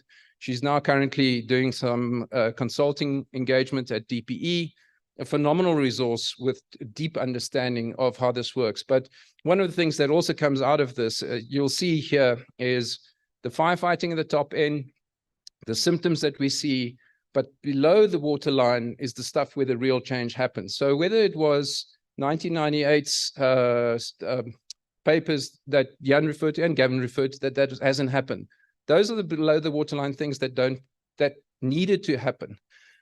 Jan talks about the role of government. My role of government, simple model is quite simple. Developmental state aims to use policies and instruments to grow the economy. So for me, it's a management definition. The developmental state should create the environment where the best citizens can do their best work, and the rising tide lifts all boats. The example of that is Legion. It's Singapore, it's Japan, it's Malaysia. There's no socialist developmental state, just to be clear. So whether or not your ideology doesn't match the economy, that's tough luck. It just doesn't work that way. There isn't a case study for a socialist developmental state. It's a central bank that runs out of money at some stage. Sorry, slight detour there. Another picture that I adapted and borrowed from Sandra, and it's just a new conceptual framework, and she revisits C3 in a very interesting way, where she still talks about that, and she says that cooperation needs to be aligned, so working together to the same objectives. The collaboration needs to be engaged. Just by the way, the company name, Octoro, is Latin for engage. So there you go. So it's not the only reason I love this. So you must be committed to the supply chain's higher purpose. At the end of the day, that is something that we quite often miss. We chase low cost, high efficiency, but the higher purpose in that particular case. So let's use iron ore exports as a good example. High purpose of iron ore is we've got the best iron ore in the world. We are market makers at the grade that we're producing at. Missing 10 million tons a year is a 12 billion revenue profit loss for the mining companies. all of that goes into the Northern Cape, second highest tax base in South Africa around the Northern Cape. So everybody loses. So high purpose should be SA Inc. is the flag that we're carrying. I was reminded talking to the Canadian National guys, they say you overstate your potential on the global platform and you understate your patriotism at a ground level. It's an us and them here. Over there, it's one flag, Rainbow Nation. Down here, it's, you know, every dog for himself, and it's a lot of blood on the floor. And then the other side is your agile coordination, which is organized to be able to quickly adapt to as the situation changes. So for me, that's the building blocks or the foundations for where I'm going with this next. So what does this mean? So my friend Hugh McLeod very aptly says, without collaboration, we're toast. I tend to agree. And let's just remind ourselves, when I was started at Transnet, 1st of March 2020, one of the colleagues there stood up and said, Transnet doesn't play nice with others. I said, well, that should win the Nobel Prize for understatement. But whether we like it or not, Transnet has a major role to play in our economy, and we need to compel them to pitch up and play nice. So we need to do more than just blame them. We will, in some cases, I guess, make a compelling case to take over some of the components, but they're not going to go away unless they go bankrupt, like I say. So in essence, for me, sort of summarizing, we're talking about working across companies, cultures, and continents. We've got to befriend complexity. There's a recent thought that's taken hold that VUCA is the new buzzword. Okay, the data's in. There is no real higher levels of complexity today than 100 years ago. There's higher reported complexity because we've got YouTube, WhatsApp, TikTok. You see chaos everywhere. In essence, person for person, the number of chaotic events that happened are roughly the same. Let's be clear, the last 50 years, we haven't had a world war. The previous 50 years, they had 2. So that's complexity for me. I think we're overplaying this, we're overmilking it as an excuse. However, there is complexity in the world we live in. That just is. It's not an excuse, just embrace it. We need to approach the problem systemically. I did warn you. And then the change that you need to effect has to happen at scale. So it's got to be really, really smart. These are big problems to solve. These are big changes we need to do. We can't just fight for 1 or 2% on freight costs. Jan, I wouldn't say lied, but he understated the negativity. The cost of logistics in the transportable economy is closer to 60%, Jan. So that's his impact of Transnet in the last 3 months is 100 million more than Juanita. So it's bad out there, guys. We've got to move the needle big time. And then last thing is synchronization is a really, really critical part. We've got to be able to share a lot of information very quickly across a very broad space of time. I don't need to tell you this. This is hard. It's the reason that hasn't been done successfully. This kind of change is really, really hard. It falls into the category of projects, which is what most people fear and dread, which is mega projects. They have an abysmal track record. Ben Fluberg, best book I've read this year, and Dan Gardner wrote the book, How Big Things Get Done. Statistics are in. Only 8.5% of projects deliver on cost and quality. 70% of digital transformation projects fail. Only 1% of strategic projects succeed. And you can go back in history, it's actually shocking. They've got the biggest database in mega projects, so I can blame him if you don't like my data. Use an example that he quotes, Channel Tunnel. Britain would have been better off if the Channel Tunnel was never built. That's one of these opening statements. It's just there is no compelling case for that thing to pay for itself in the next 50 years. It's just a lot of money has gone down the drain or under the sea, and we move on. So here's a revisit on a definition. 20 years ago, I was working at, I was consulting to Accenture in London, the logistics supply chain center of excellence. And one of the partners there was a guy called John Bumstead, and he made the mistake of telling me something that hasn't left my brain. He said, expand your viewfinder. Whenever you look at a problem, look broader. So for me, this suggestion I'm making in terms of supply chain collaboration is to deal with it as a digital transformation project. So for all the tech vendors here, I'm not talking about your stuff. Let me just revisit that definition. It's a people-led, technology-supported business transformation to avoid extinction. Okay, supply chains, I'm modifying that definition. It was Rick Howes of Dundee Precious Metals, and he's one of the most digitally transformed minds in the world that he put together. In fact, he went so far as he actually invested in some technology to drive the issue home. But for me, supply chain transformation around collaboration is a people-led, technology-supported supply chain transformation that aims to reduce the overall cost of logistics through effective collaboration to the benefit of all participants, customer, participants, different modes, different interfaces. One of the key things here is it came up in both Gavin and Juanita's presentation. We talk about friction and the interfaces, the various interfaces. High friction equals low effectiveness and low efficiency. It's utter waste. If you go and look at one of the interesting backstories to, we've all heard about Toyota and all of their production systems characteristics, all the tools and toys they have in there. What a lot of people haven't figured out is why have we had that in the public domain for 20 odd years after Jeffrey Leica's book and a number of these people, and we haven't seen similar successes. They never went and figured out the DNA that sits behind the tools and the toys. Well worth looking into that. And it comes down to very, very simplistic systems-based, people-driven processes that has a very hard-coded DNA in that business. They take that DNA to all their suppliers, all their customers. That's why their supply chain still is, I think, at scale and over time remains the benchmark. So for me, the only constant is change.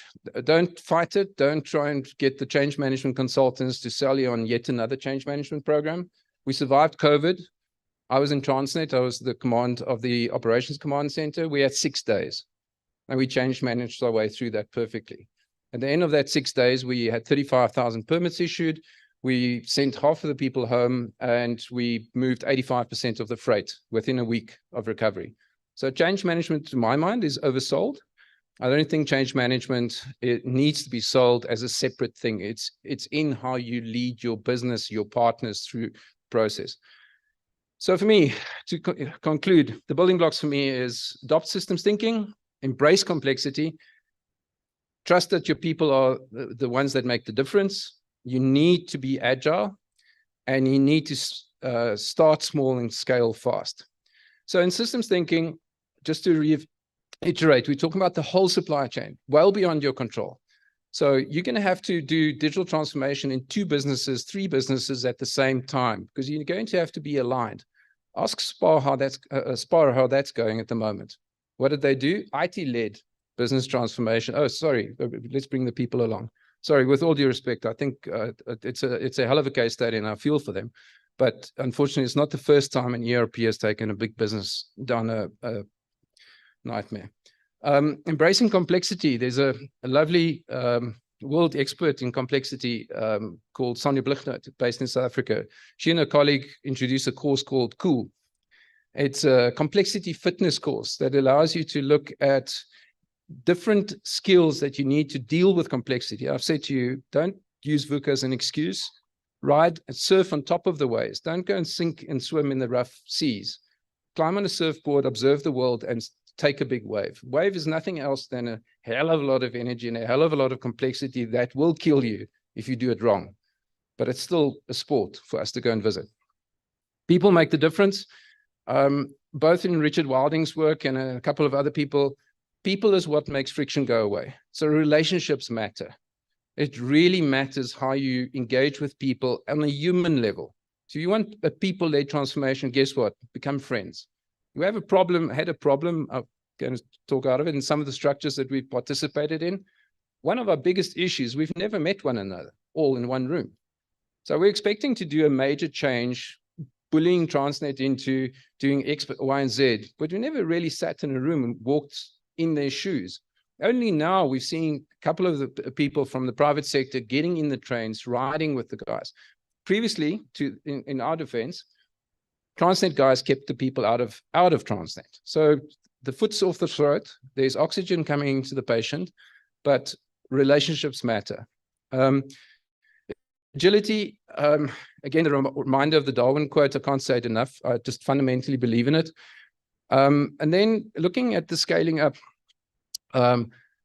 we always talk about test the waters, try a small project. That's fine, but do it with the intent to scale. So Ben Fluberg's got this fantastic recipe where he says, to scale fast, he calls it upscaling. You need to be modular, replicatable, and you need to move fast. They built 20,000 schools in Nepal in 10 years using that principle. By accident, they stumbled across this recipe, and then he backfilled it into different projects and looked at the ones that failed, the ones that succeeded. They all look like this. There's a colleague of mine, Konrad Boshoff. He'll tell you that this is how the Gigafactory is being built. Scalable, so much so that they threw construction guys out of the building and they did it themselves. They scaled this factory at a level we've never seen. But scalability is absolutely important in order to really get this going. But again, don't forget the everybody's got to win hypothesis. But that's it. Thanks, guys.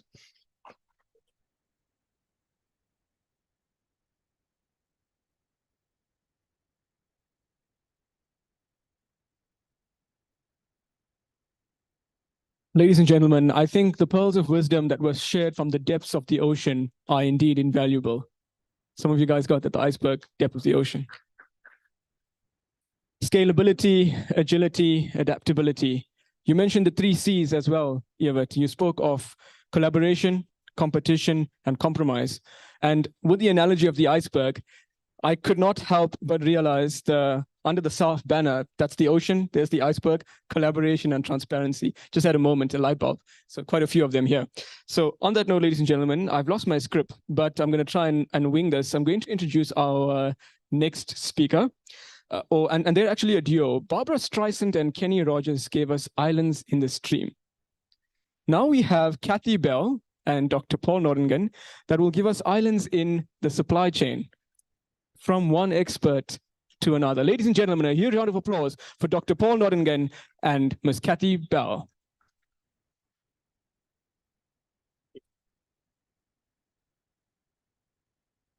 As they make their way up, I couldn't help but realize the NLCC is no longer the NLCC. What am I talking about? It's the NLSC. It's not the National Logistics Crisis Committee. It's the National Logistics Solutions Committee. And these are what the captains of industry are delivering. So whilst we wait for Kathy to come up, can I just ask very quickly, Unita, and you and your orchestra, Evert, Prof. Jan, and Gavin, to please join us here in the front for a special photograph. I'm going to get out of the picture. It's too high grade for me. The only A's, by the way, Evert, that I had in my matric certificate was the A in my surname. So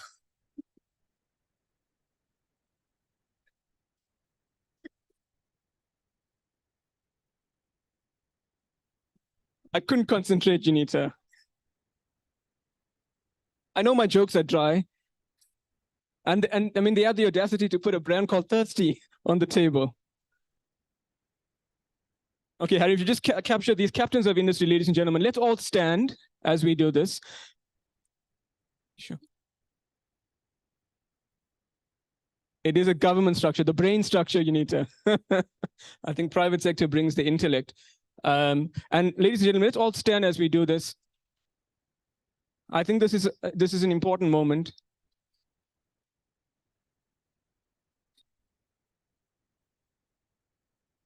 Yeah, this is the mark of collaboration. You spoke about it. And then a slow clap and a huge round of applause. SA Inc. as a supply chain in reality.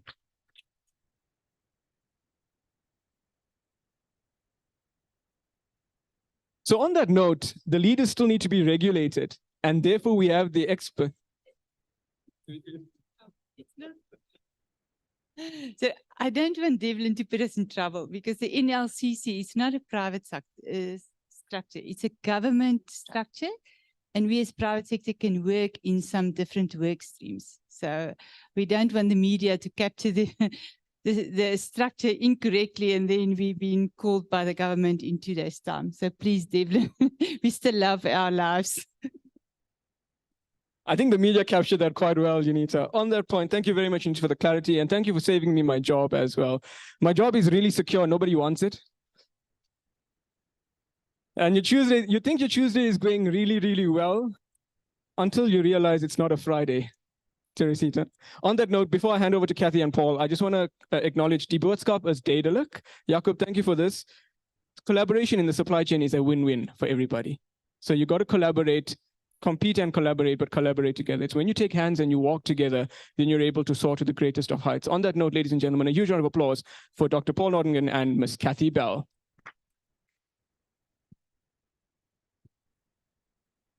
So we've had some great presentations, and clearly I'm not a captain of industry, so I'm excluded, but that's okay. We still add value and we make a huge difference, often, frequently. So what I want to do is, the RTMS standard, by now I'm very sure in this room, everybody's heard of RTMS, the Road Transport Management System. So young Gavin said that they often get confused with the RAF. Sometimes we get confused with the RTMC. Very different. We are the Road Transport Management System, and effectively myself and Dr. Paul and Mavis Mahlangu, she's here also today, she's a board member. We're on the steerco for RTMS, and the whole concept of RTMS, it's the epitome of collaboration. So it was an industry standard developed by the industry for the industry, in conjunction, by the way, with the Department of Transport. So it's supported by government, supported by DOT, and also the industry. But I think for me, what the most exciting part around collaboration is, it also allows for transport company that has adopted the standard to collaborate internally between HR, between ops, between the maintenance team, between the logistics controllers. It also speaks to how you're managing your carbon footprint. So the amazing thing about the RTMS, and we have many, many operators, it's not just the big guys. I've got Africa Link, Mamoja, Makopake, Sekokuni Logistics, many small operators have used the standard as a benchmark so they can comply with the NRTA, the NLTA. So it puts them in a position where the standard is actually an almost business in a box. So it's actually quite amazing, because try and take the NRTA, the thousands and thousands of regulations, and try and make it a doable, handleable, workable process. Not that easy. But in the spirit of collaboration, I'm going to, sorry, this camera thing. So in the spirit of collaboration, I'm going to do something. I'm just going to talk to one of my customers, and also an RTMS aficionado, and also an awesome speaker that has adopted the standard. In fact, he's done it at one business and he won many awards for road safety. He's also implementing it in a current operation. So young Jonathan, this man Shane, I've just caught him unprepared. You're going to give me a bit of a view around collaboration. Tell me what it means, and the room. Tell us what it means, Jonathan. Sure. Is it collaboration? So as Kathy said, my name is Jonathan Mpake. I'm the National Fleet Manager for SPV. People come with guns and bombs next to my vehicles. I have no idea why they do such a thing, but they do that. So it's a very interesting job. One of the things about the standard that's so profound for me is the 4 pillars that govern the standard. And the ethos behind the standard, and Kathy and Doctor will speak about it more in depth, for me is looking at the business holistically and saying, as transport operators, we will accept nothing but excellence. We will not just do the good enough. We will not just do the basic just to get by, but we will aspire for excellence, because excellence has an enemy, and that enemy is just doing just good enough. Amper maar nie stamper nie. So for SPV, currently what we're doing in adopting the standard is we're looking at that. We're looking at our load capacity in terms of partnering with people like C-Track, who's our great business partner in what we are doing. We're looking at that. We're looking at another part, a big element of driver wellness. We're looking at all these aspects that integrate our current trajectory in implementing ISO as well in the organization. And what we're saying is we want to do everything that is possible, not just from a compliance base in terms of making sure our vehicles are fit for purpose, and actually contributing to the total road safety of the country. Because we can blame everyone. We can blame the roads, we can blame everyone. But what are we doing to ensure we get the people home safe? My father was a truck driver for 47 years. And one of the things is I take this very personal. It is very important that the vehicles are compliant, that we do every single thing from driver training, wellness, making sure that every component from a telematics, dash camera, fuel consumption, all the things that are integrated, that reduce carbon emission, that does optimization, that lowers the kilometers, and ultimately get the people home safe. That is what the standard means to me, is that this standard makes sure that the people get home safe. One interesting element that we've done at SPV in the spirit of collaboration as well, as Kathy has mentioned, we are a risk-driven organization. So all of this speaks into our ESG philosophy. ESG is not just a catchphrase for us. What are we doing in governance? What are we doing in compliance? What are we doing with the standards? What are we doing with the SOPs? What are we doing to lower carbon emissions responsibly, but actually still keep the promise to our customers? Because we are owned by the 4 major banks. How do we do that? How do we transport and keep cash moving for the country? And in terms of that, the philosophy that we use is a philosophy that's inculcated into supply chain management, which is called people, process, and technology. The previous speaker spoke about the disconnect between having people and thinking technology is the silver bullet that just solves everything. It is not that. You need the people understanding the processes being clear, and actually them taking part in the journey to excellence. And you need the technology partners to do so. So we've done what we call driver safety program, where we talk to the drivers and not at the drivers. They're human beings. It's great. We give them awards in other competitions. That's fantastic. That's cute and fluffy. But talk to the drivers so they understand the why we are monitoring them through C-Track. They understand the why we are engaging with Master Drive on driver training. And those suppliers, those business partners like Standard Bank, Master Drive, all these guys participate, Shell, all of them participate in our driver program when we talk to the drivers. And the result is they comply with the standard and they strive for excellence. Thank you very much. So in a mouthful, what young Jonathan said is actually what the standard is. And it's really about the collaboration part. So it's always interesting for me when someone goes, yeah, you know, you're so RTMS Pro and all of this around RTMS. I think what is more important is that there are many, many operators that have put up case studies around RTMS and how it has changed their business around efficiencies, sustainability. But to hear it from an operator, because what was the previous company? You also did it at another company, Easy Access. So it's not me saying, not me telling, because I love the standard. It's made such a difference for our customers, but it's good to hear it from the industry. So I think now I'm going to walk to Dr. Paul because it's his turn to speak and to wow you. So this is the Mr. PhD, PBS, Dr. Paul.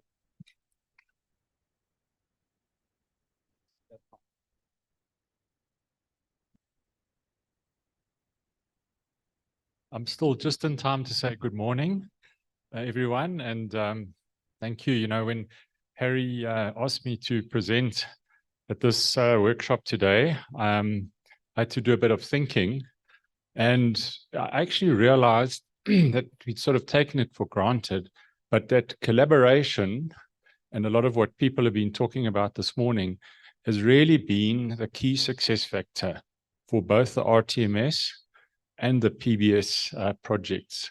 And the PBS project is what I'm going to be talking about. But really, that has been the reason why these projects have been successful. So I think, is it on? Just have to, okay, it's on. So I do need to explain, I think there might be a fair number of you that don't know what PBS is. I mean, what's PBS? I'm talking about collaboration in the PBS project. So I just need to explain what that is, but then I'll be talking about how important collaboration has been in this project. So it started off as a research project. It's still a pilot project to look at this sort of innovative approach to heavy vehicle operations, design and operations. And you can see there, we were the 4th country in the world, South Africa, to look at this performance-based approach for heavy vehicle design and operations. There are now at least 20 to 25 countries that are implementing this. And the pilot project was to look at how this approach could benefit South African heavy vehicle transport, both trucks and buses, in terms of roadway, congestion, safety, transport costs, emissions. And what's become more evident in the last few years is the delays at borders, ports, mines. We all know about this. And obviously, if you can have vehicles with higher payloads, you can reduce the number of trucks on the road. So the fundamental reason why the performance-based approach started in transport in the United States, they did a lot of work on the dynamics of trucks. And essentially, trucks, because of the height of the payload, are not stable. And there are lots of things that one can do. So this little video clip, you can see at the bottom, the speed is 28 miles per hour, 29 miles per hour. He's not going that fast, and yet the truck is not very stable. This was in Pinetown a few years ago. And these truck rollovers are symptomatic of trucks that are not particularly stable.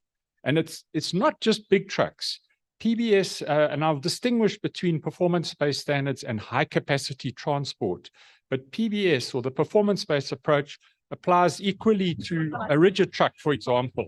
Yeah, this is from overseas.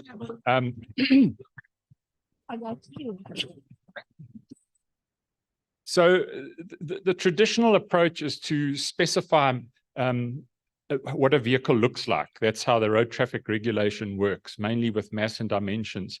And this performance-based approach is looking at more how the vehicle performs on the road, doing certain standard maneuvers, and it must perform within certain acceptable limits. And the collaboration that we've experienced since we started with this project in 2004, and I'll talk about the original sort of starting up just now, has been, that collaboration has been absolutely key to the success. The fact that there's now about 1,500 PBS vehicles on the road showing very good benefits is because when we started, we had government, we had the consignors involved, we had the transport operators, we had academia, all sitting around the table. A lot of people have said, you know, you've got to get to know the people, develop interpersonal relationships. So and I'm not going too much into the technical side, but just for the benefit of people who don't know what PBS is, there are certain standard maneuvers that are normally simulated on computer. And from those maneuvers, you measure certain things. And I'll just show you 2 video clips as examples. So the one is the low-speed swept path, and the other one is the high-speed transient off-tracking. But all those things on the right-hand side are the performance standards. So you come up with an innovative truck design, truck with trailers, and it must pass all these performance standards. It can be longer, it can be heavier, but it's got to pass all the performance standards. So this is a clip from Australia. It shows 5 different trucks. This is a standard truck track. Now we're measuring low speed off tracking or maximum swept path. That's important when a truck goes through an intersection. You can see that truck, there's a bit of off tracking. The second one is also a prescriptive vehicle. It's 19 meters long, and you can see the off tracking increases. Okay, that's partly to do with the length. But the third one is a PBS vehicle in Australia. It's 20 meters long, but it's been designed to have a maximum swept path. So it's longer than the previous one, but you can see it performs a lot better. That's performance. The fourth one is a prescriptive vehicle. It's not a PBS vehicle, 25 meters long, but it's got very poor off-tracking performance. It cuts quite significantly into the opposite lane. And then the last vehicle is a 26-meter PBS vehicle. And because of the design, so it's articulation points, there might be a steer axle in there. It's the performance, and it performs almost the same as the first vehicle, which was only, 19 meters long. So that illustrates to you, and like I say, it's not size that counts, it's swept path that counts. The next one is high-speed or transient off-tracking. The one on the left is a baseline vehicle. It's a standard truck in South Africa for forestry, and the one on the right is a 27-meter PBS vehicle that was the first PBS vehicle in 2007. And it complies with these performance standards, even though it's 5 meters longer, and the combination mass of the baseline is 56 tons, and the PBS vehicle at 67.5 tons. We've also done some tests at Gerotech, just outside Pretoria, and this was done with the University of Pretoria. They instrumented the vehicle. That's a high-speed transient off-tracking test. So it's a performance standard. How does that combination of vehicles with its payload perform when it does this fairly aggressive high-speed maneuver? And you can see there's 16 of these safety standards. Some are slow speed and some are high speed. And that ends up with a truck that's very, very stable. It's like a Porsche as opposed to, I don't know what car you don't like. So the PBS approach is one of the pillars which allows for what we call high capacity transport. And the other pillar, which you spoke about, is the RTMS. So we want to have, if we're going to allow for high capacity transport on dedicated routes, so that on routes that can handle these types of vehicles, then in the first place, we want them to be dynamically stable and perform well at low speed. And then secondly, and I haven't spoken about the infrastructure standard, that's also part of the performance-based standards, is less road wear per ton of payload. And then on the other pillar, you want to make sure that you've got professional and compliant operators, well-maintained vehicles, and competent drivers. Just what Jonathan was talking about just now. Jonathan, you spoke very well. You can transport my cash for me in future. But look, this is the kind of truck you sometimes see on the road, and we cannot afford to have these kind of operators running high-capacity transport, which is why the government actually said, the RTMS certification is a minimum requirement. We want to make sure that the vehicles are safe. And so at the end of November, we had 1,500 PBS vehicles on the road, about 600 million kilometers that have been monitored. These are some of the vehicles in forestry on the top. A lot of them are not over length.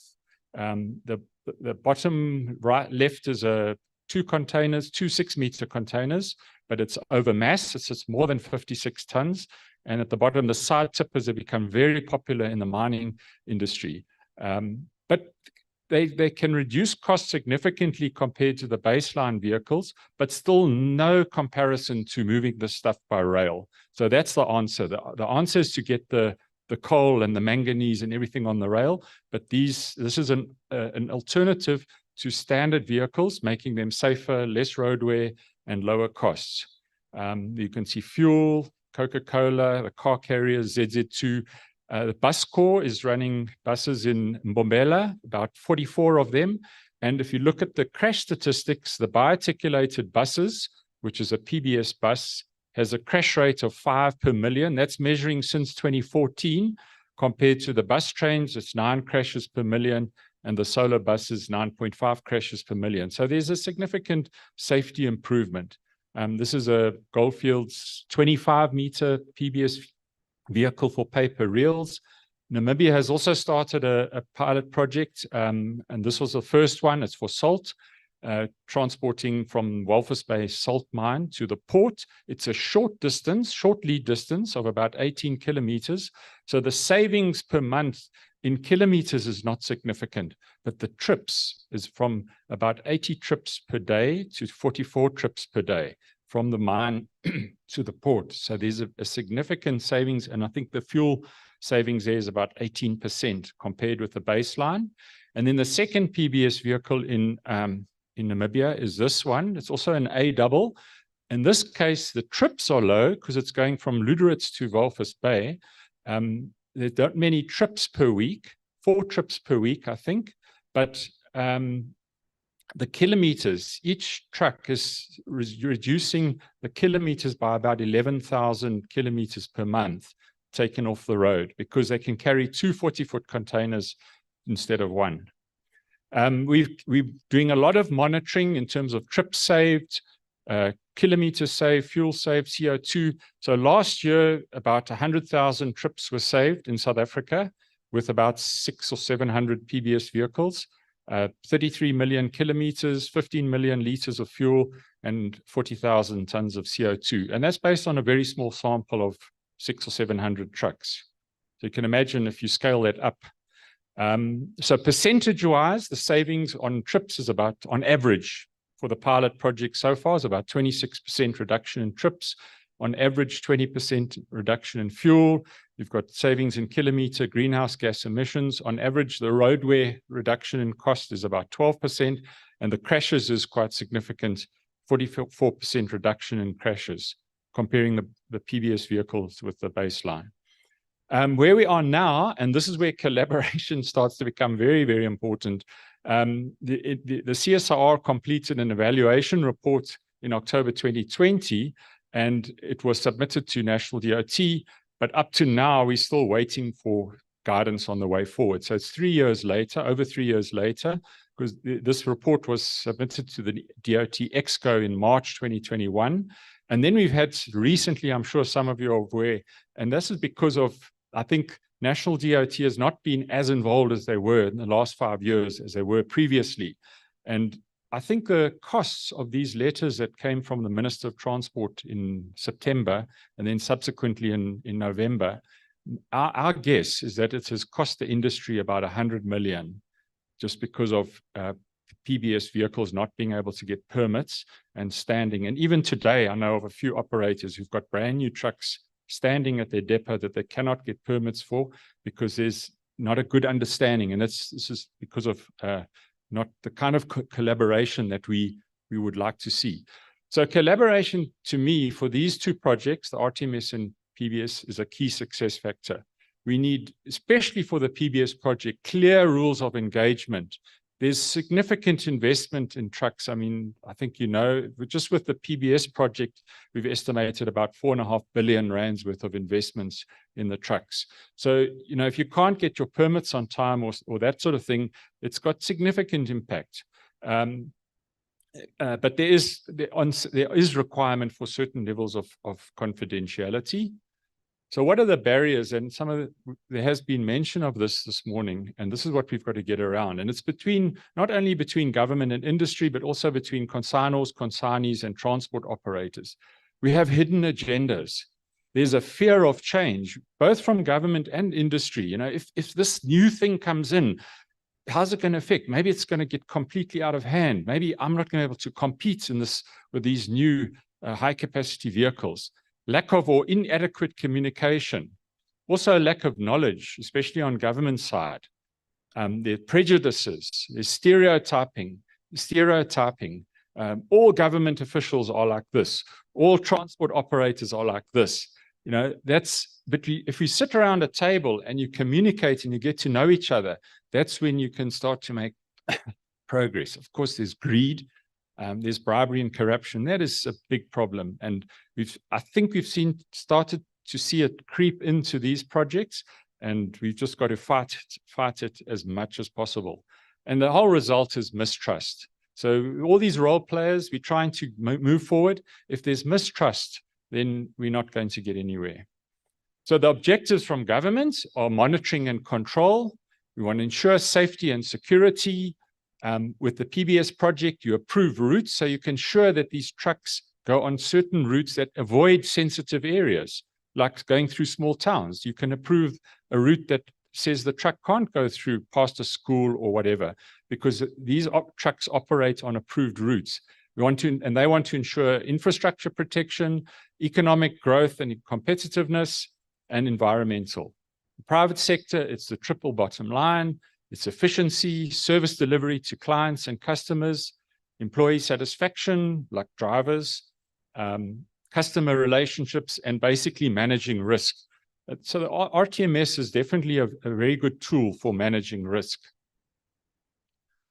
So with the Smart Truck project, the steering committee was established in 2004. And as I said, It involved stakeholders from all the different stakeholders. So we had the national DOT, SANROL, provincial DOTs, especially the KZN Department of Transport.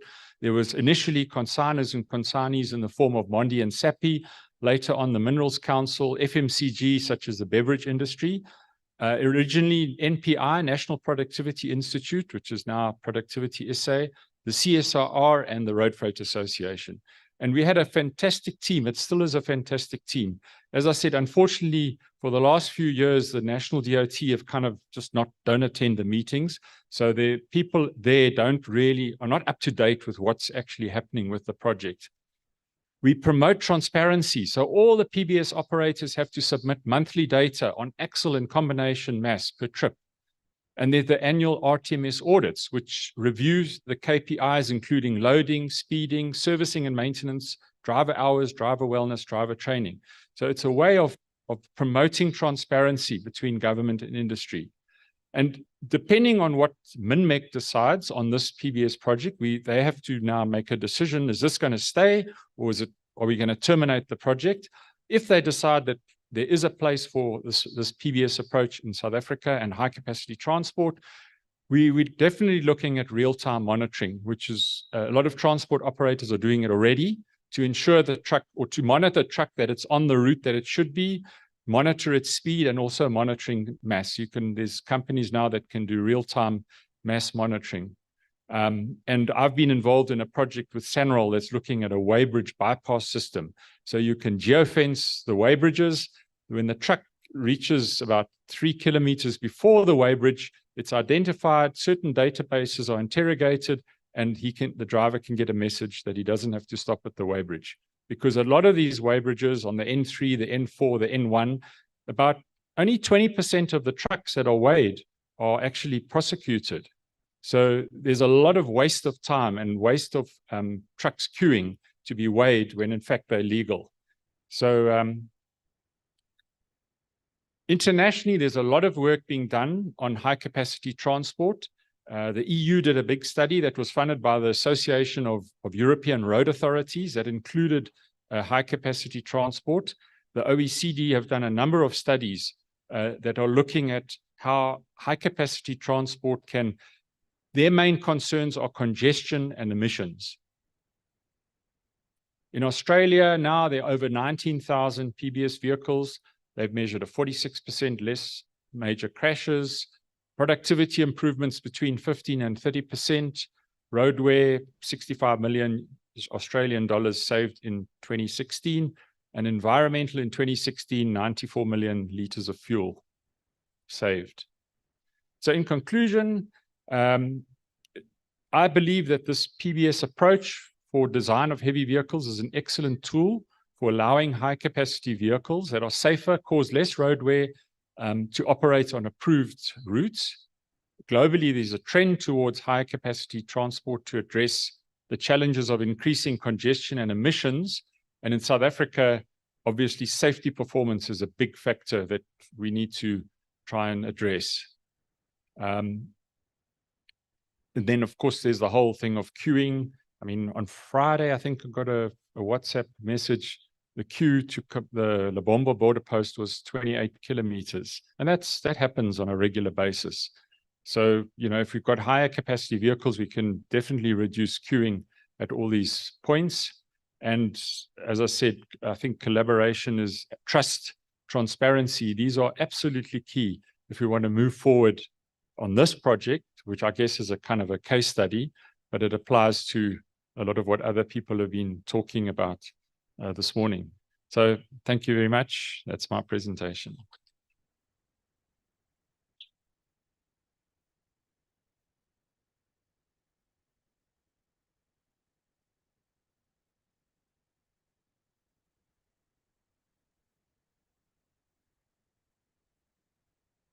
Ladies and gentlemen, here we go. Sound. Let's take some maybe.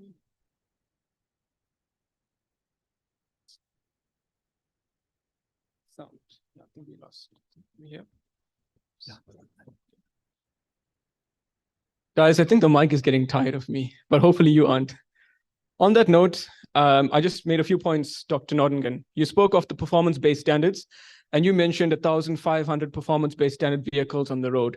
We multiply that by 100, and I think that's the basic maths equation that I can get right. It takes us to around 150,000. So I think in collaboration with the respective associations here today, let's increase the number of PSBVs on the road so that we can improve the efficiency of the logistics network, reduce the queues, optimize fuel savings. And also, just to acknowledge young Jonathan, I felt I was somewhere else on a Sunday morning, and you took me there. So it's quite nice, quite motivating as well, very eloquent. Dr. Nottingham, you also mentioned that we have to work transparently, and there is an element of mistrust. So I think bridging the gap together, we're able to achieve the goal. And ultimately, it's safer roads. I mean, you mentioned, and I think it's less than a percentage, 9 out of 5 million. And that is a phenomenal statistic that shows you the benefit. Kathy, I have to say, I don't have DSTV at home, but the closest I can get to a PVR, if Eugene would indulge me, not now, just before we go to break, is for yourself and Paul to join the speakers as well and get that snap so I could rewind a bit and capture that moment. On that note, ladies and gentlemen, on the other side of this, we will be having a fun quiz, and there's lots of surprises. The kind of surprises you find when you go to Mall of Africa and you approach a parking spot, and then you find that pick and tow, and you find that, hey, this parking spot is taken. Insert laughter. But just on the point of, I'm sure all of you know of the Kia, not the brand, the car brand, motor vehicle brand, but the know-it-all. Somebody that knows everything about everything. And in Afrikaans, we say, jy weet dit alles, right? The know-it-all. So on the other side, to all the Kias in the room, we're excited because we're engaged in a fun quiz. How well do you know your industry? Please do enjoy the lunch that has been provided. Network, visit the exhibition stands as well. And remember to collaborate, hold hands, and always be transparent in everything that you do. On the flip side, it's time for some fun and excitement if we have not excited you enough as yet. Enjoy lunch. Thank you. 1-word answer, 3-word anagram. How many teams have solved the anagram? And question number 3, in shippings and logistics terms, what does the abbreviation MSC stand for?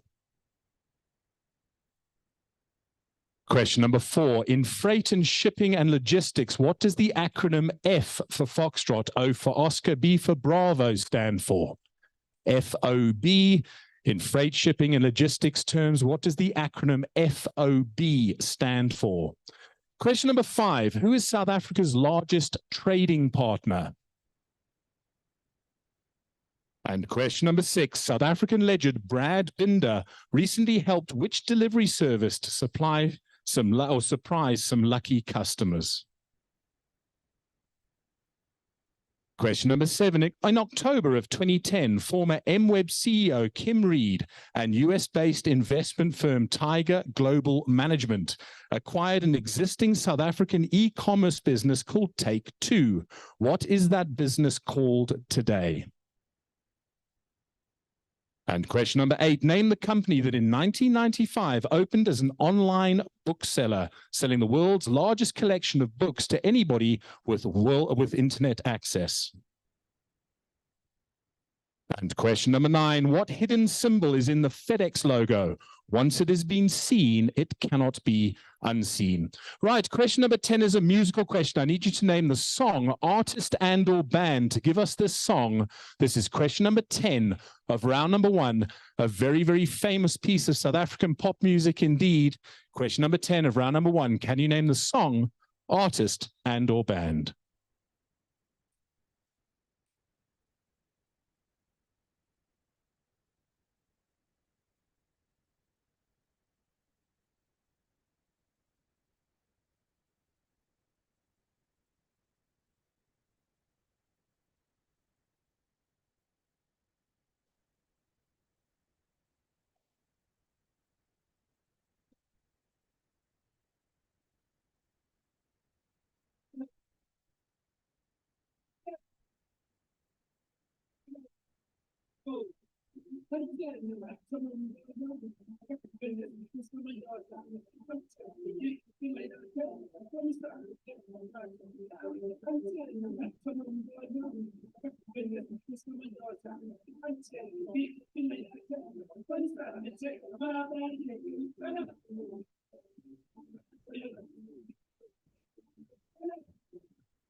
There we go. Question number 10 of round number 1. Can you name the song, artist, and or band?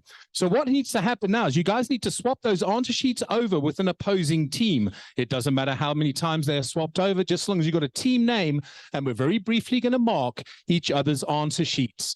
Once we've marked each other's answer sheets, we're going to head into round number 2 and round number 3. It's all a lot lighter from here on out, I can assure you. Don't forget that champagne, guys. Make it a good afternoon. When you're all swapped across, we're going to mark round number 1. As soon as we've marked round number 1, you're going to need to get your answer sheets back, and we're going to head straight into round number 2. At the end of the quiz this afternoon, I'm going to trust everyone to mark their own answer sheets. I'll have a quick walk around, and we'll announce the winners shortly afterwards. There are some Take-A-Lot vouchers up for grabs this afternoon, which we will figure out how we disperse them at the end of the quiz. Right, question number 1. Question number 1. In 1969, 3 people, a guy called Adrian, Larry, and Robert, founded a German logistics company providing courier package delivery and express mail services globally. What is the name of that company that is still very much in operation today? It is DHL. Their surnames being Dulcie, Hillblom, and Lynn. Question number 2, first word A, as in the letter A. Second word is fire, F-I-R-E. Third word is right, R-I-G-H-T. 1-word answer, 3-word anagram, air freight. In shipping and logistics terms, what does the abbreviation MSC stand for? It is Mediterranean Shipping Company. And question number 4, I pray that my Google was correct. Question number 4, in freight, shipping, and logistics terms, what does the acronym FOB stand for? It is free on board. Is it right? Question number 5.